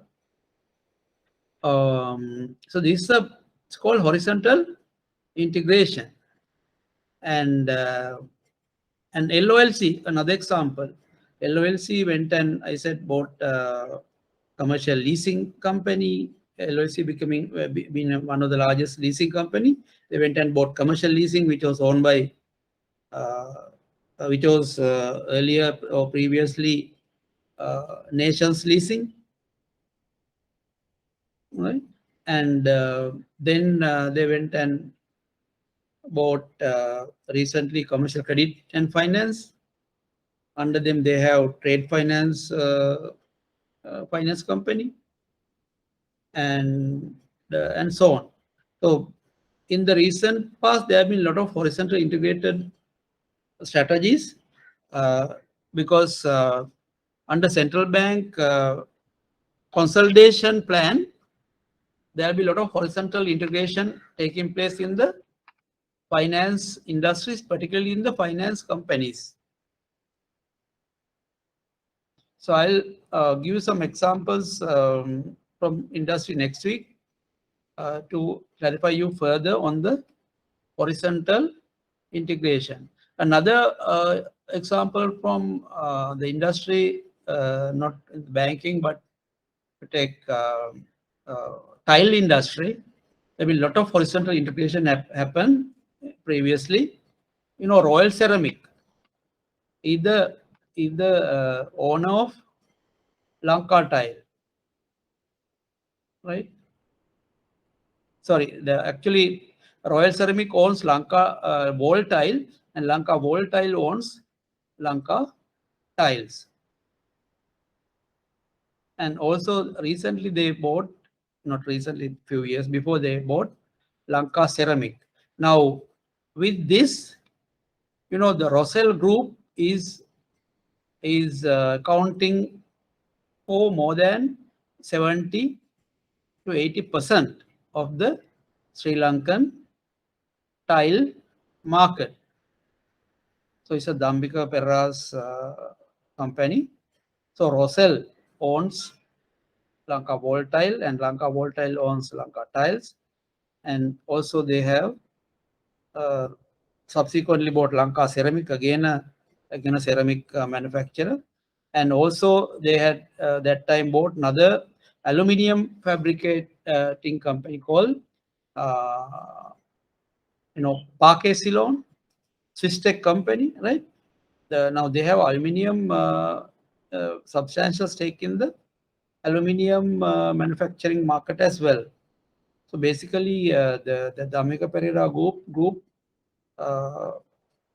now controls 70-80% of the tile market in the country, and about 50% of the aluminium fabrication, which is required for house construction or building construction in the country. So that is how, so through horizontal integration activity or strategies, so control over the industry, control over the manufacturing to supplier side to distribution, all aspects of the business value chain can be controlled by one organization. So these are some important competitive strategies that you will to make a note. So basically you have integration, vertical and horizontal. Vertical is getting the control over entire value chain from manufacturing to supplying to the distribution. Horizontal is acquiring similar business operation by way they can have a total control over the market. Actually, in both ways, through horizontal as well as vertical, they can companies can take control over the entire market to a great extent. I hope you are clear on that. Okay, so that brings to the end of the thing.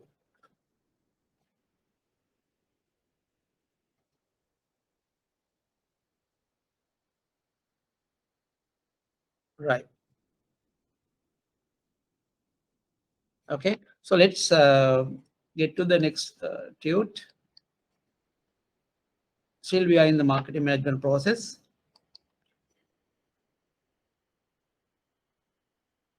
Okay, if you have any question on the vertical integration, you can ask. You have any questions? Hello? Are you fully clear on the vertical integration? Yes or no? And the 5 forces model? Hello?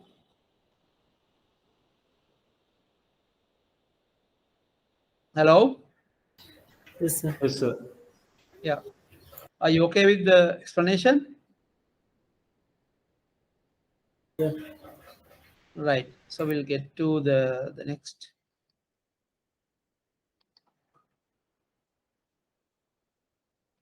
Marketing management process continue, and then comes to the further study on the competition.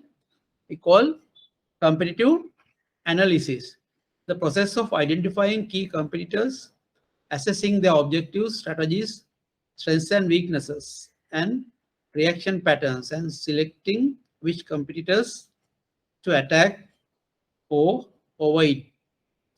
You know, so this is very important. The process of identifying key competitors, assessing their objectives and strategies, strengths and weaknesses, and reaction patterns, and selecting which competitors to attack or avoid. You know, there are some competitors we must not attack, because if they attack, we'll be finished. So you may be avoiding, but there may be some competitors in the industry that you can attack and grab their some part of their market share. So what is the process of competitor analysis? We face wide range of competition, and we have to be careful to avoid competitor myopia. I will come to that word in a while. But method of identifying competitors, you may have industry point of view and competitors, as well as market point of view competitors, because industry and the market. Industry is a narrow point of view. The market is a broader point of view, because so you may be in a particular industry, maybe in a banking industry, but financial market is bigger than the banking industry. The financial market is inclusive of various other type, like insurance, the primary dealing, and the foreign exchange dealing. All that is your comprise your market, right? And so what is competitive myopia? That has to be avoided. One of the most common hazards of conventional competitive intelligence. That means myopia is actually, the meaning of myopia is short-sightedness or short-sightedness because you can't see, you don't have a long-term view. Your sight is short. So competitive myopia is defined as a focus on a competitor or rival that is so intense that it causes distraction from larger strategic threats or opportunities. So that is the myopia, because you may be distracted by certain things, but they may be more narrow perspectives, but you'll be forgetting the larger perspective when you have a myopia.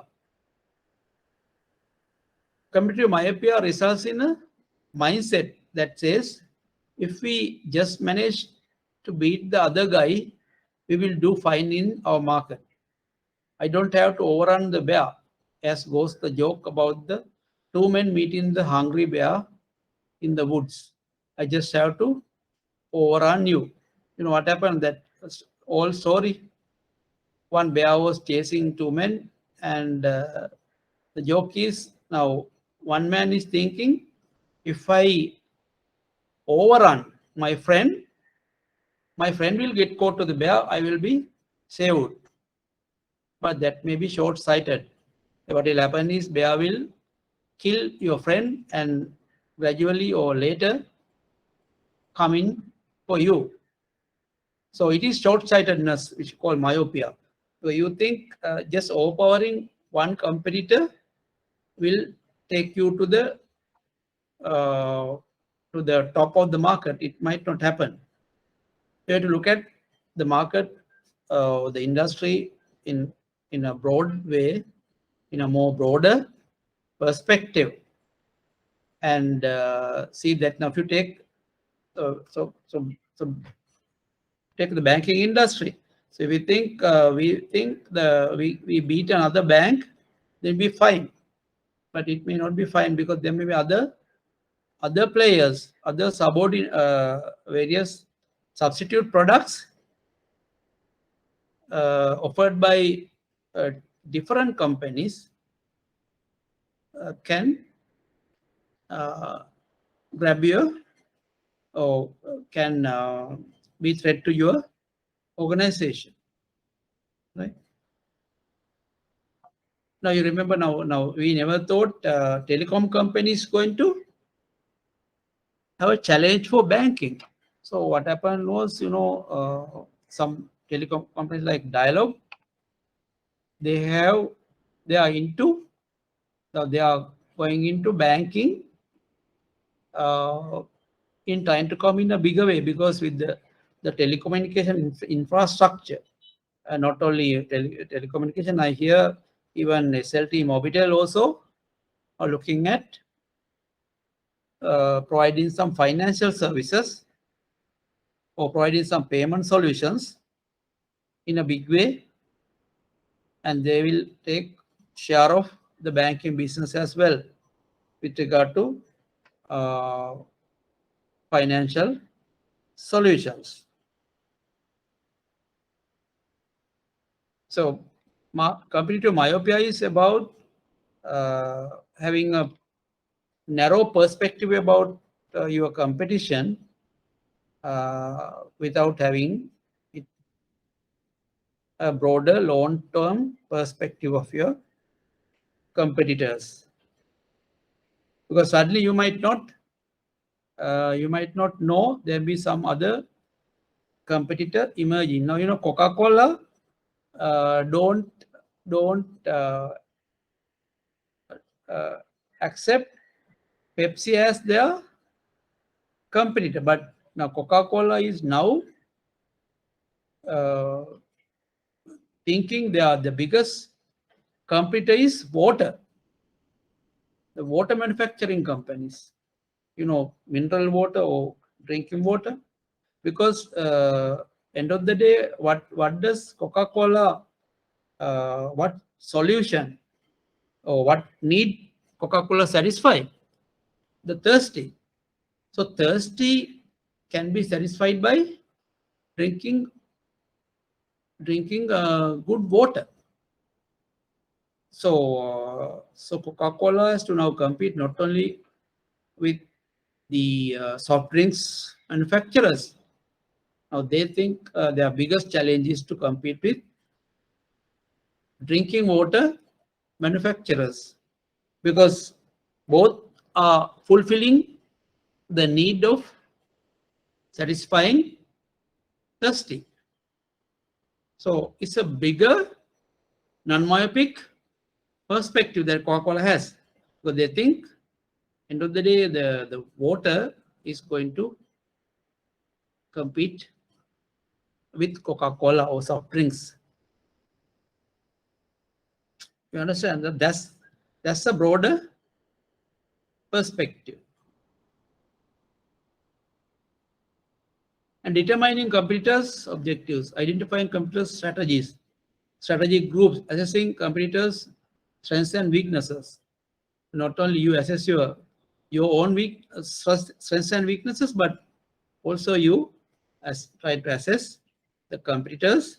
So you should know, when you really assess the competition, you must assess their strengths and weaknesses, their products and services, their strategies, their objectives. Right? And one thing you can do is, you can in relation to assessing the strengths and weaknesses, you can look at one action called benchmarking. You heard of that? The word benchmarking. So benchmarking is something that a lot of corporates do today. So what is benchmarking?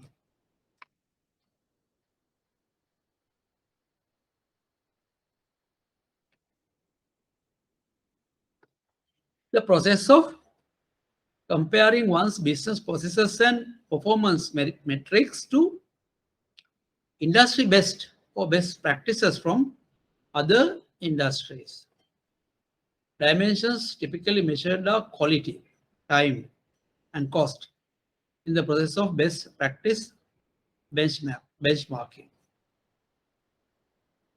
Management identifies the best firms in their industry or in another industry where similar processes exist, and compare the results and processes of those studied the targets to one's own result and processes. In this way, they learn how well the targets perform, and more importantly, the business processes that explain why these firms are successful. So what is benchmarking? So you compare your processes and your various performance metrics to best players in the industry or best practices of other industries. So dimensions typically measured are quality, time, and cost in the process of best practice benchmark. Now you can benchmark you with another bank, maybe best bank, in terms of their processes and their performance metrics. Right? Now, even one metric that performance metric that we discussed was cost to income ratio. So what if their cost to income ratio is 40, ours is 45. So to benchmark, okay, we will match, say, best players cost income ratio. So we want to get to 40 or even less than 40 or 35 for that matter, and to be the best in the industry. So it is benchmarking. So you benchmark with the best player and their performance indicators or metrics, and not only the performance indicators, but also the quality of service, right? Also can be benchmarked. Now you remember when I don't know whether you remember when McDonald's and KFC came to Sri Lanka. You remember, it's about 20 years before, I think.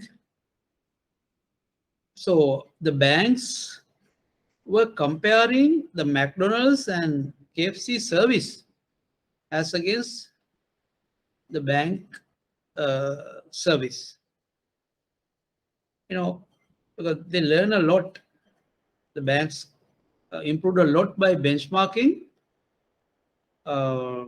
their service quality,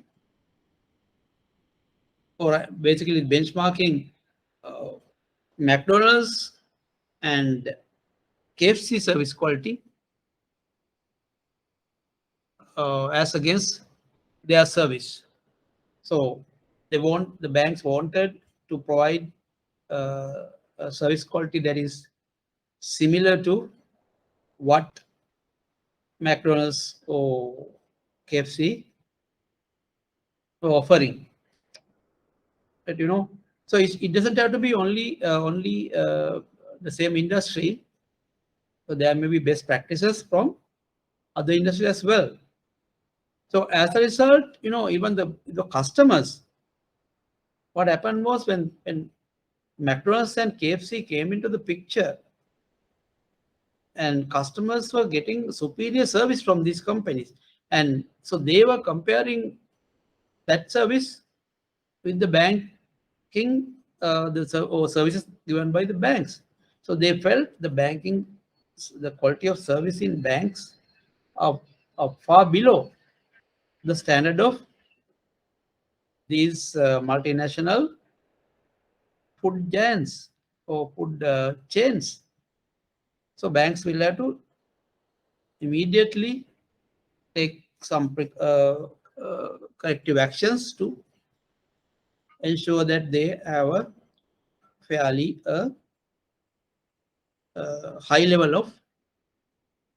maintain a high level of service. So through benchmarking, so you can improve your quality, improve your cost income and other financial indicators as well.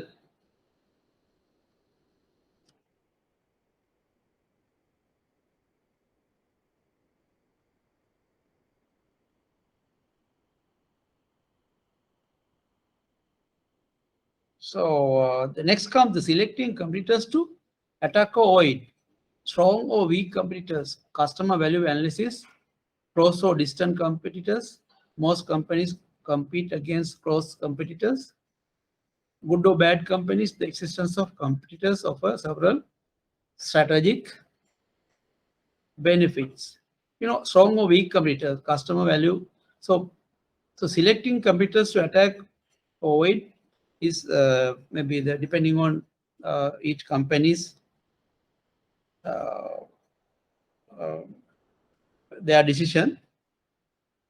So sometimes you may want to attack the close companies, compete against close companies without the companies that are distant from you, and also there are, remember, there are strong competitors and weak competitors. So some sort of selection will have to be made,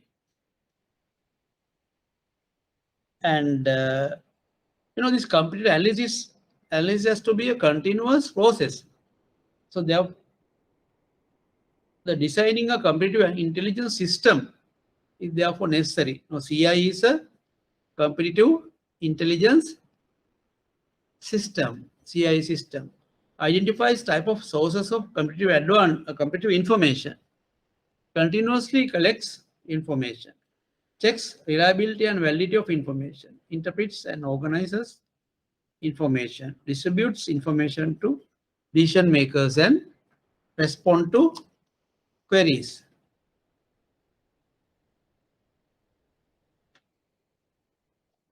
So these are the steps involved in the CI or competitive intelligence system.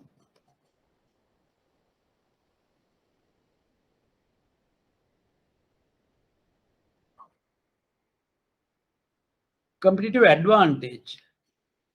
How do you define competitive advantage? An advantage over competitors gained by offering consumers greater value and satisfaction than competitors offer. So, your competitive advantage is the advantage over the other competitors gained by offering customers or consumers greater value and satisfaction than competitors offer. Yeah. Give me 2 minutes.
Hello, I'm back.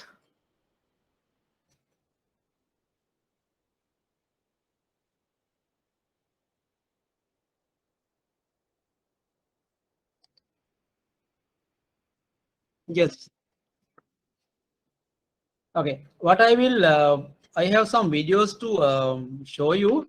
What I will do is next time I will send you the links of these videos so that you can these are all YouTube based videos. I will if I can send the video link, you should be able to see it at your home, because when we cast it from here, you can't sometime can't hear the voice properly, and there are some interruptions to technical reasons. So can we do it that way? So I will give the links next time. There are a couple of videos that you can watch at home with regard to what we are learning right now. Is that okay? Hello?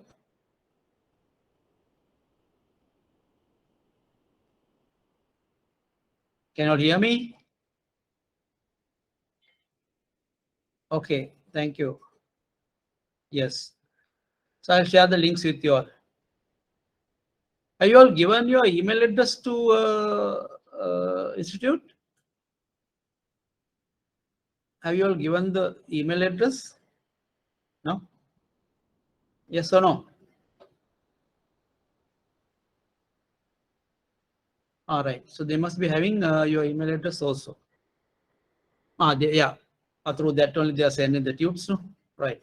So what I will do is I will give this boy who Kalinga to send it to you all, the links with regard to all these videos that I have to show to you. Right. So then, this competitive advantage. There are another model developed by Michael Porter, our friend, whom I be showing you in the video. So he said he talked about a model, right? It's called competitive theory of competitive advantage, as to how a company could achieve a competitive advantage over the competition.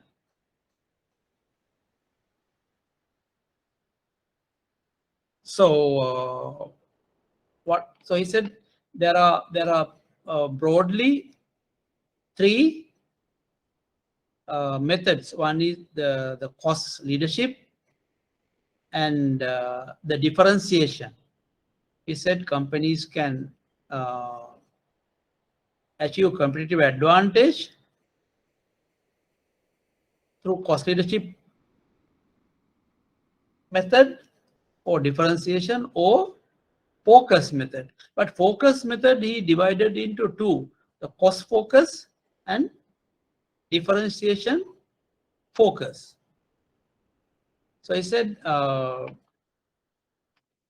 companies who are operating in a broad market, where the scope is broad, the cost component can be lowered. So they offer the lowest cost product to a broader market through the cost leadership. And the other method is said under differentiation, not low cost but differentiated products, the products with different features. Some specialized products are offered to the broader market through the strategy of differentiation. And other two methods said under focus: low cost products to a smaller market, and differentiated products to a small or narrow market, smaller market. Right? So competitive advantage can be achieved through broadly three methods: cost leadership, differentiation, and focus. The focus strategy can be divided into two, as cost focus and differentiation focus. So business level strategies are a mechanism for a business to achieve a competitive advantage. According to business level strategies theory, there are two types of competitive advantage that an organization must choose between. So what does cost leadership says? Ensure your cost is less than your competition. Differentiation: ensure you are different from your products and your offering is different from your competition. There are also two types of competitive scope then an organization must choose between. A broader market, that means serving a diverse market.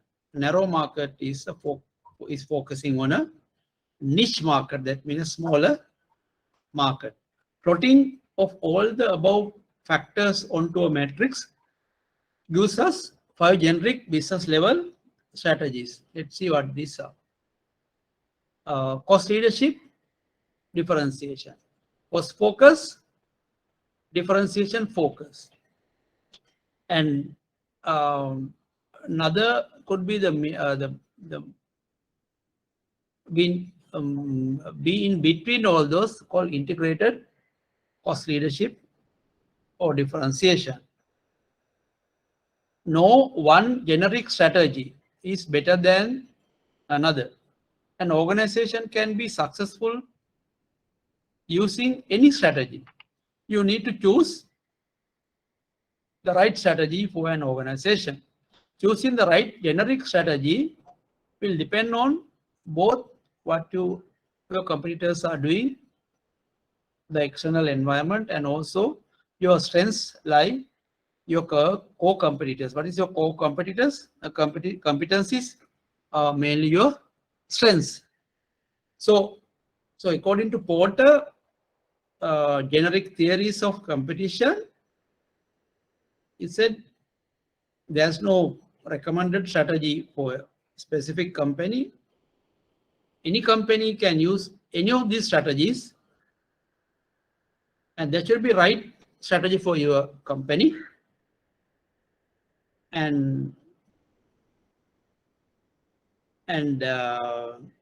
But you have to be your success will be based on the external environment and your internal strengths and weaknesses, he said.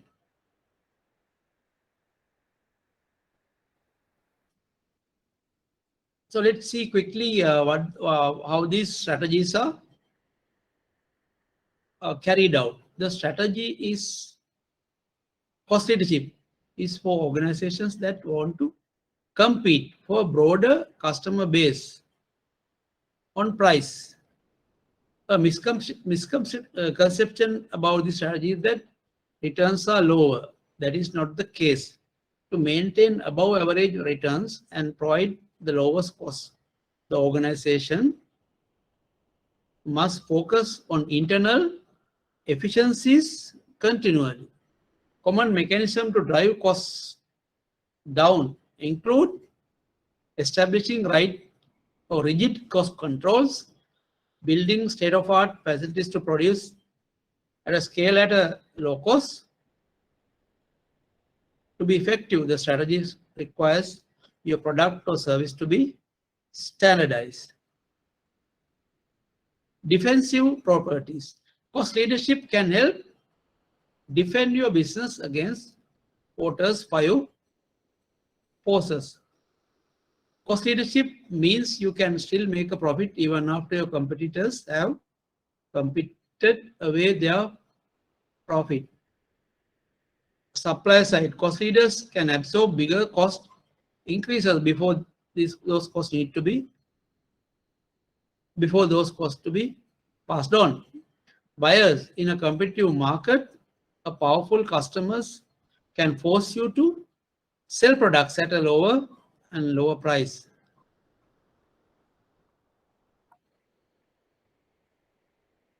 However, you can force your competitors to exit the market. If this happens, then your customers lose their buying power and you end up in monopoly position.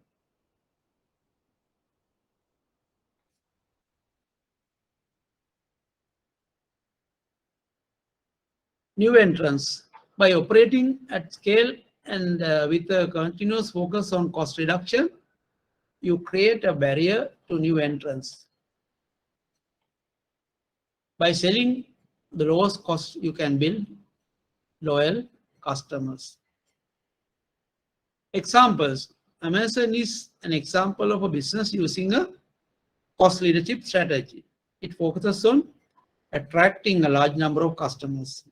It keeps prices low by using its vast buying power to buy products cheaply. This is then combined with physical stores and state-of-the-art distribution facilities to pass this saving onto the customers but still keep margins high. Risk. By being so focused on cost reduction, you can overlook what your customers actually want. Rivals may successfully copy your approach. New technology can result in cost reduction that eliminate your competitive advantage overnight. So these are the things that that you need to remember if a company selecting the cost leadership approach. You know, the example given is Amazon.com. You know, but Amazon is the largest book, largest is not only book, actually now they sell everything and anything. Earlier, they were a book seller. Amazon now selling anything, right? Anything online. Only thing, they don't have any physical stores. They buy from the supplier direct, and they arrange the supplier to send the goods to the buyer direct through online or courier methods. Right? Now, take Sri Lankan some example, like, cost leaders, Unilever, Sunlight is a huge operator.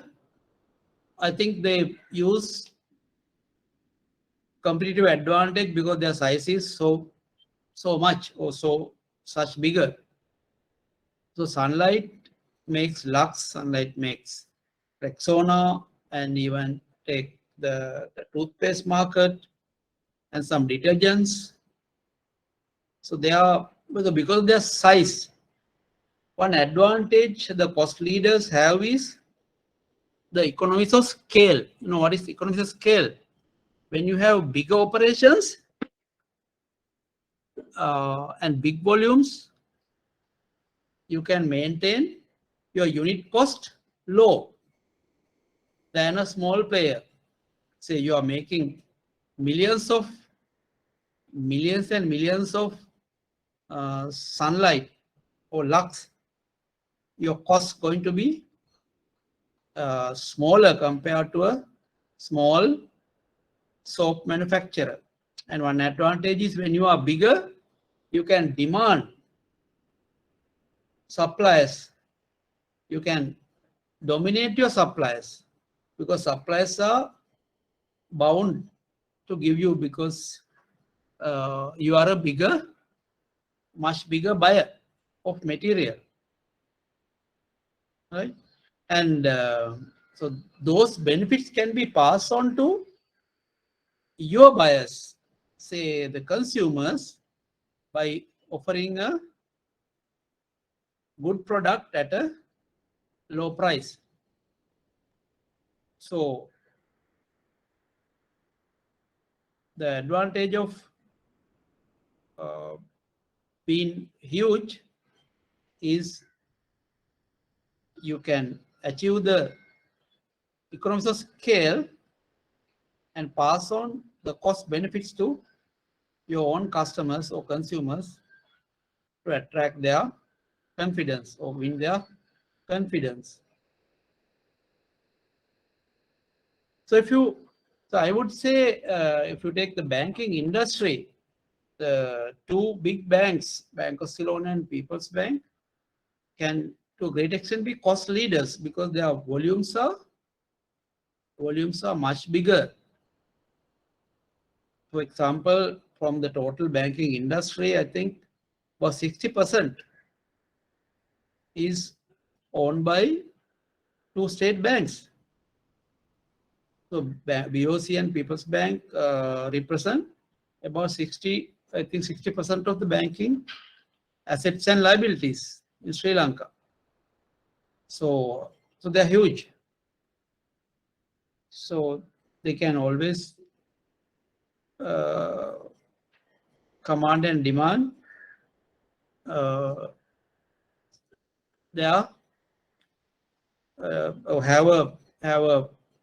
a great advantage when they buy various things from suppliers, maybe other than the depositors, the things they buy for day-to-day operations, like other requirements, maybe the technology, or the hardware, software, or even stationery and various other things. for their daily operations, they can always demand low prices from their suppliers because they have the state banks have that economies of scale through these sizes. Their size is huge. So because of that, they have the economies of scale advantage. They can provide better products and services, offer a better package for their consumers. So that way they can become very successful. And on the other hand, the government has become a supplier of funds to state banks. So that advantage also available to state banks. So their cost of funds tend to be low, whereas there's a lot of demand deposits coming through government sources and funds. So they can easily become a user cost leader strategy to beat the competition. Right? So let's get to the next strategy under generic theory of competitive advantage.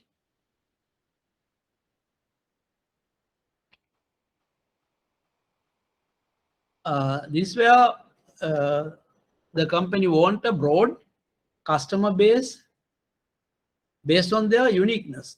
Typically, firms with this strategy will focus on building unique features to win the marketplace. They also usually charge a higher price to their customers to offset the cost of being unique. Common mechanism to differentiate include superior quality, customer service, design, uniqueness. So these are the way to differentiate. Superior quality, maybe quality of products, quality of service, the design, uniqueness. So let's see how they can defend 5 forces. Rivalry, brand loyalty, and uniqueness can prevent competitors from taking your market share. Because when you have unique products, you have the brand loyalty, then the rivalry can be minimized. Your higher prices means you are better able to absorb cost increases. Yeah, even suppliers increase their costs, you can always increase price because your product is have brand loyalist.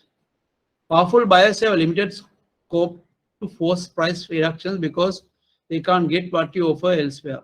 So buyers also will have to come to you because they cannot buy your product elsewhere, or the quality that you offer is difficult to copy.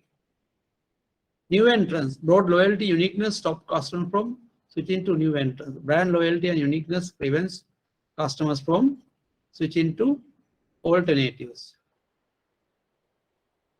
Differentiation example. Apple is an example of a firm operating a differentiation strategy to sell its laptops to a broader market.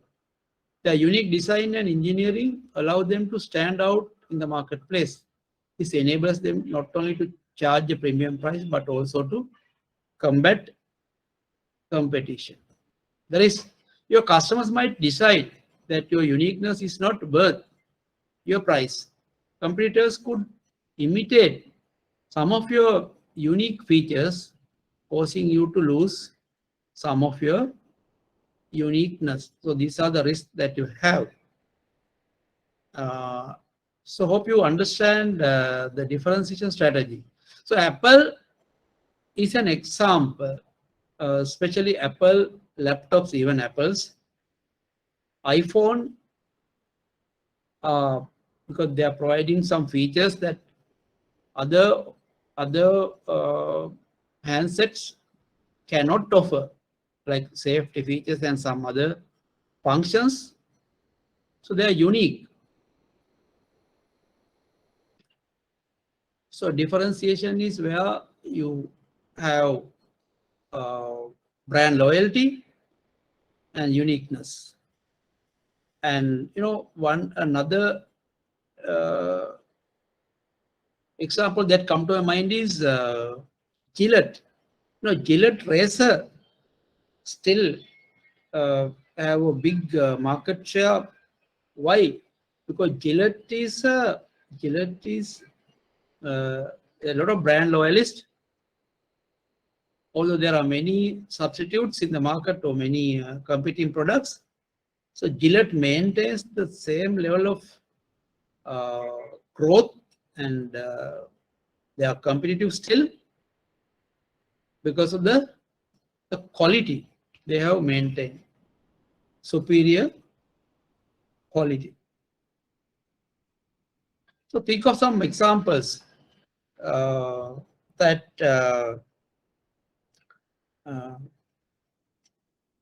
the companies that are use differentiation strategy to achieve competitive advantage.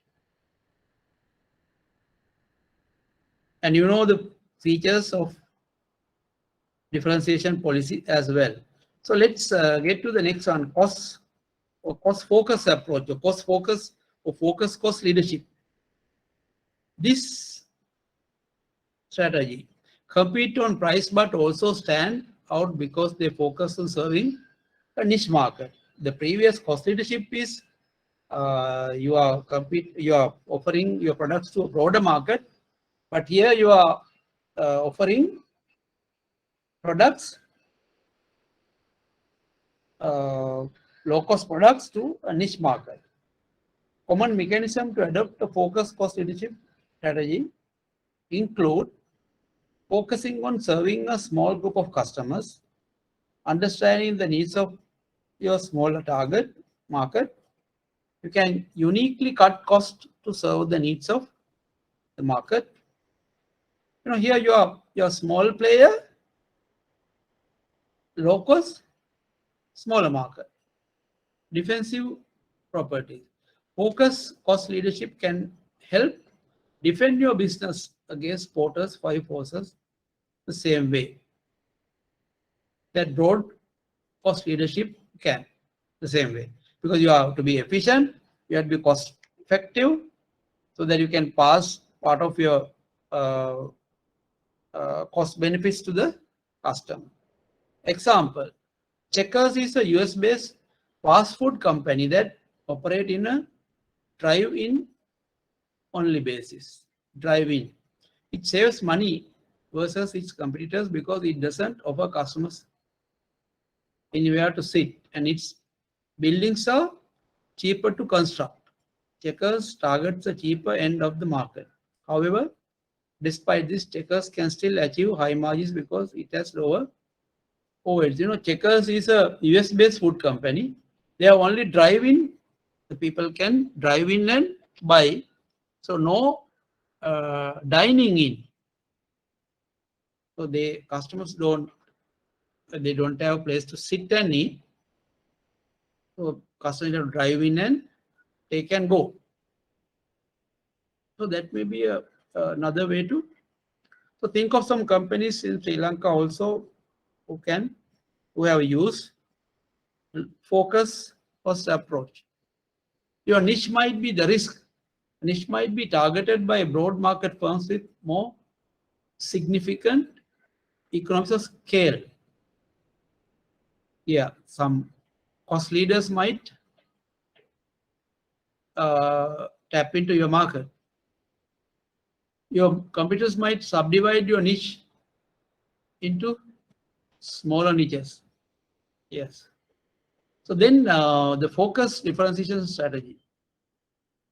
The strategy is very similar to that of a differentiation strategy, except that it is focused on a very narrow segment of the market. These firms compete by offering unique features to a small market segment. Common mechanism to focus include select a profitable narrow subset of market, focus on areas where competition is weak or weakest, focus on segment where product substitution is difficult. So defensive properties, same way, broad differentiation strategy. Example, Rolls-Royce cars are example of a common, a company using a focus differentiation. These cars are synonymous with prestige, quality and engineering excellence. They are premium price and focus on a tiny subset of global car market. Risks. Your niche might be targeted by broad market firms with bigger economy of scale. Your competitors might subdivide your market into niche, smaller niches. Right. So that's the example for Rolls-Royce. The other one, the final one, the strategy involves, that is integrated, the fifth one. The strategy involves producing low-cost products with differentiated features. The strategy is about simultaneously focusing on two diverse competitive advantage, cost and differentiation. This type of strategy is often called hybrid. To understand the appeal of a hybrid strategy, realize that a mid-price product that distinguishes itself in some way can be more appealing to customers than a cheaper generic product.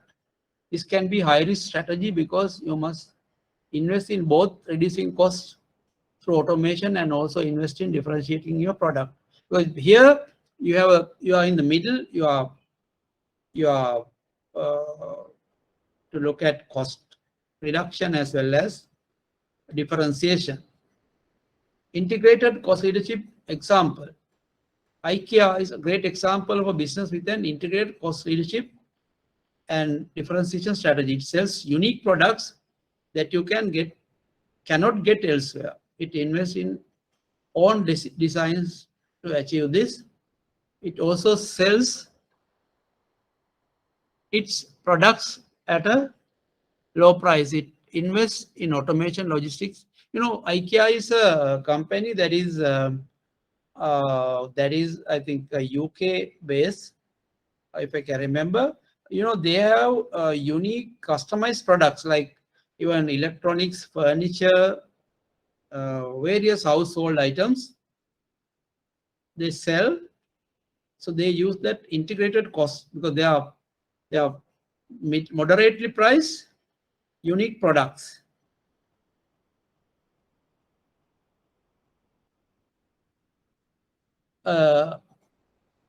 Obvious example of a business being integrated cost leaders and differentiation strategies, Southwest Airlines. Southwest Airlines is a US-based airline. Cost leadership by only using a single model of aircraft. So Southwest Airlines use only Boeing 737 small model, using cheaper small airports, not providing meals. So meals are not provided in the flight. Having a short 25-minute turnaround time. So very quickly, you can get in and or check in and check out. It provides a level of differentiation by focusing on customer satisfaction, trying to make the experience on flying fun. The risk, the firm may find itself stuck in the middle. This is where a firm's product is not cheap enough to compete with competitors and nor it is differentiated sufficiently. It can be challenging to reduce cost at the same time as increasing differentiation. Whatever strategy you choose to adopt, you will need to configure your value chain to support the approach chosen. So this diagram below, you can see all the examples. You can see those cost. Amazon, what we already discussed, right? Apple, differentiation to a broad market, here cost to a broad market, and Checkers, that the cheaper driving food. Rolls-Royce cars, differentiation focus, targeting a narrow market.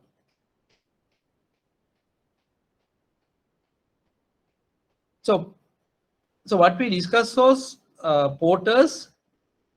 So remember, this one theory that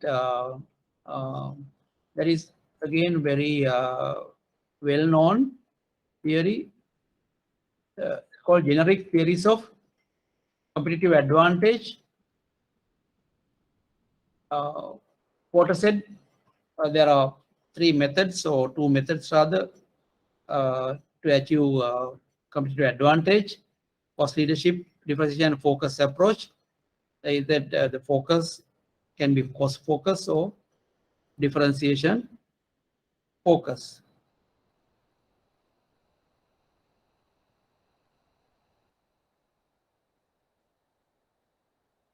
All right. So let's. So then came another.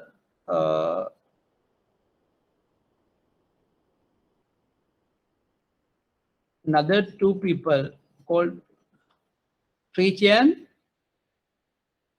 Viesema. They came up with a basic strategy based on value disciplines. They said they are also competitive strategies. They are little different to the generic theories of Porter. They said companies can achieve competitive advantage. Actually, they wrote a book on value disciplines. So they said there are three ways to achieve competitive advantage. One is operational excellence. So providing superior value via price and convenience. Other method is providing customer intimacy, superior value by means of building strong relationships with buyers and satisfying needs. Then the product leadership.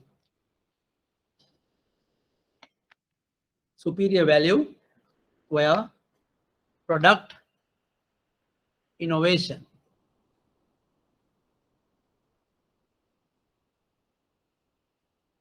Superior value via product innovation. So three methods: operational excellence, customer intimacy, product leadership. So leading companies focus on and excel at one, meet industry standards on the others. So what they said is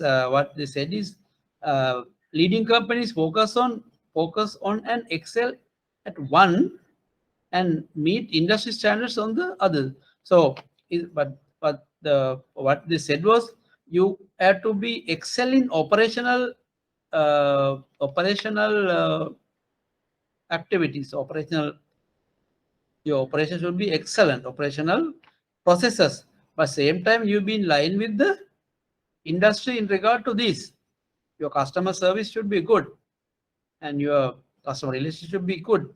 You should have product range of products which are based on innovations. So you can't, they said you can't excel in one area and be weak on all the other two. Then you are not excelling yourself. So if you are a customer intimate company, you have to be good in your operations, but at the same time you have to have a good set of products to offer to the market.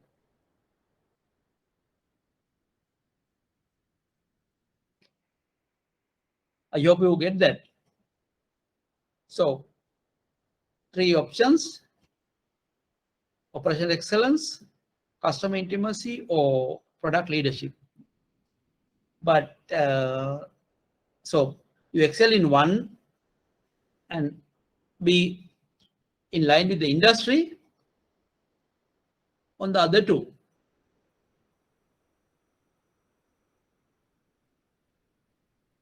So examples they gave was operational excellence, Walmart, because to win competitively, you need to be the best at one primary value discipline while being good enough on the other two. So Walmart operational excellence is huge because they have used technology to the maximum and see the customers get customers. Walmart is the largest, the world's largest supermarket chain, largest supermarket or the largest retailer in the world, and their processes are huge and so efficient. The customer feel very satisfying because they can buy goods seamlessly from Walmart. Product leadership, now Samsung is one example. They said they have various products, innovative products, and they excel on product leadership, but they are good in other two aspects as well. The customer intimacy. Accenture is a consulting firm on strategy and planning, and it's a consulting company in the US. They're also very close to their clients, giving their superior service as a consulting company, Accenture, and but so they have various customized products to the customers, and so on. So all these examples are to remember. The same thing, the operational excellence companies automating manufacturing processes and work procedures to streamline operations and reduce cost. The customer intimacy is providing unique range of customer service to personalized service and customized product to meet differing needs. Achieving premium product leadership, achieving premium market prices due to the experience created for customers. Okay, so you can keep reading and then we come to another part where as to how become get the competitive advantage by maintaining various competitive positions.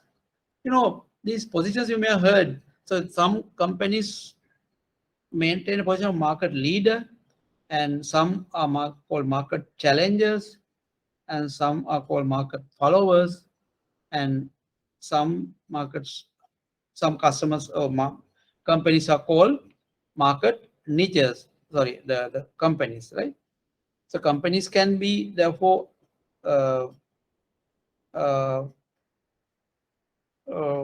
drive their strategies as market niches, market followers, market challengers, or market leaders. So let's see what market leaders do. So market leaders are the ones who expanding the total demand, protecting market share, and expanding market share. Right? You can read on. So those are the activities that market leaders do. Market challengers, they challenge the market leader, challenge firms of the same size or smaller regional and local firms, and they fight head on. They're called frontal attacks. Mean they challenge, they fight head on with the competitor companies. The market followers are they are following the market leader, not challenging but copying. Right? copying or following leader strategies. And the niches are another set of companies. They are maybe smaller players. The strategy for smaller firms with limited resources earn high margins rather than high volume.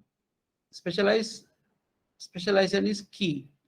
Customer size, geographic quality, price, and so on. So those are the 4 market positioning a company can choose. Or the market positioning, all basically customer positioning or the competitive positioning. In the competition, you find some companies are market leaders, some companies are market challengers, followers, and niches. Right. So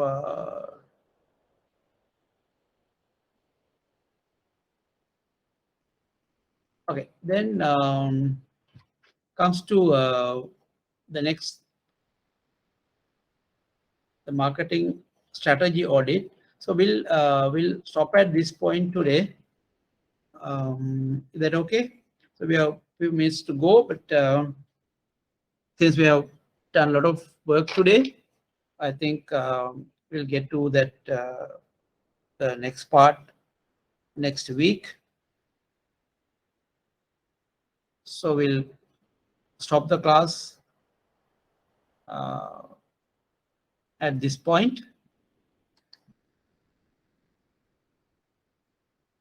So what we'll do is there are several videos I want to share with you, but due to technical and bandwidth issues, there are some issues, as you said. So what we'll do is I'll be sharing that with the institute. They will pass it on to you. Right. Okay, we have about 5 minutes. If you have any questions, if you have any clarifications, so anything you want to ask, and any suggestions, I am free to listen to you. Hello?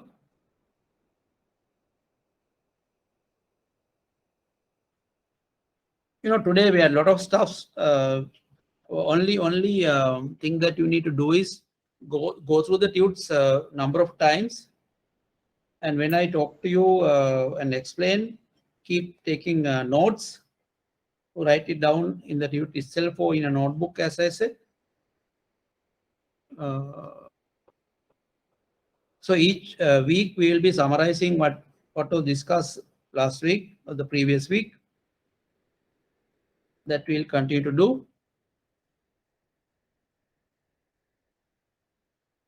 So are you okay to stop it at this point? Can I have your feedback? Yeah, it's okay, sir. Yeah, Mohan? Yes. Mohan, you have got your tutes at least this week? Yeah. Everything I got, sir. Ah, okay. Thank you so much for arranging. And the video also they have uploaded to the. All right. Okay. Thank you. Nice to hear. I'm happy. If you have anything good that you reminded me, so you have to give your feedback. Then only I will know as a. I'm trying to provide the best customer service I can provide.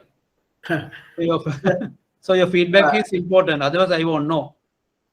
So excuse me, which area you are going to cover through the assignment, and what type of assignment you are going to do? Can you say something about it? I have not thought about it.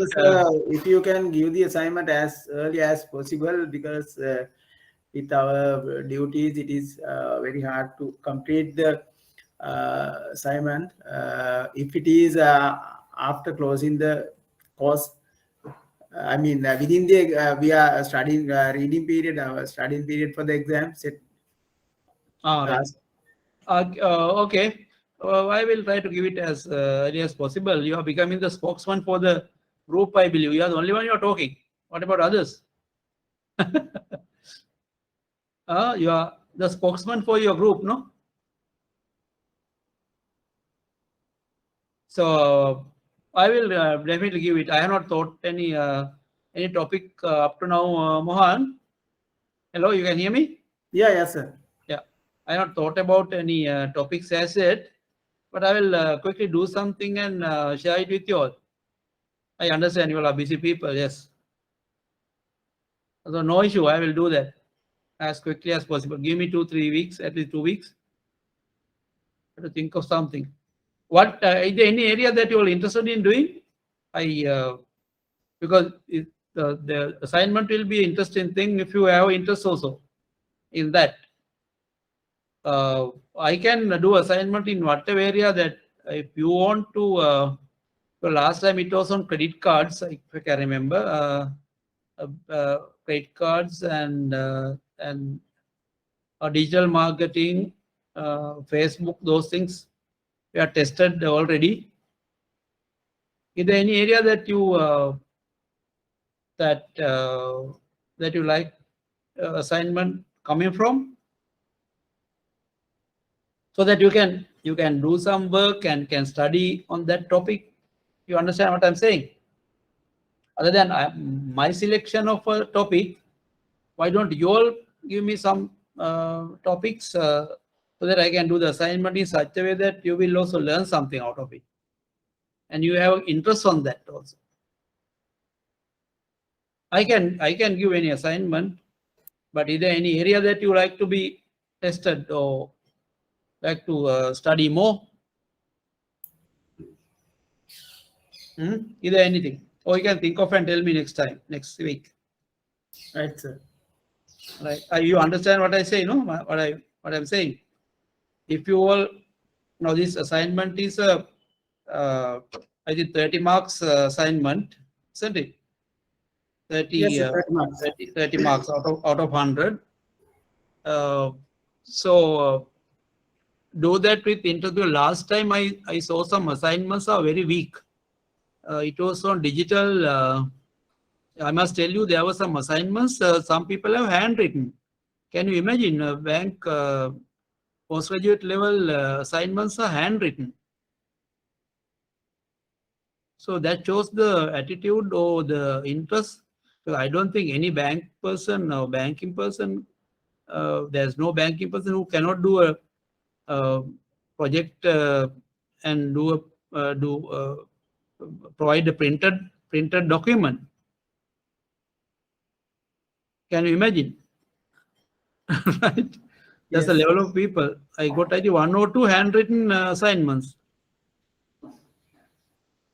So I had to fail those students anyway because no point, and they had written very small quantity in terms of the required, not at all up to the standard. And so I can see when I see the assignment, some people have taken interest and collected data, information. They have read on that topic. Literature has been surveyed. All that is visible when you do read an assignment, and also that will help you will add to your knowledge, because you are doing maybe doing a little bit of additional finding additional information on that topic. You read on that topic. So this again assignment is given to broaden your knowledge through some practical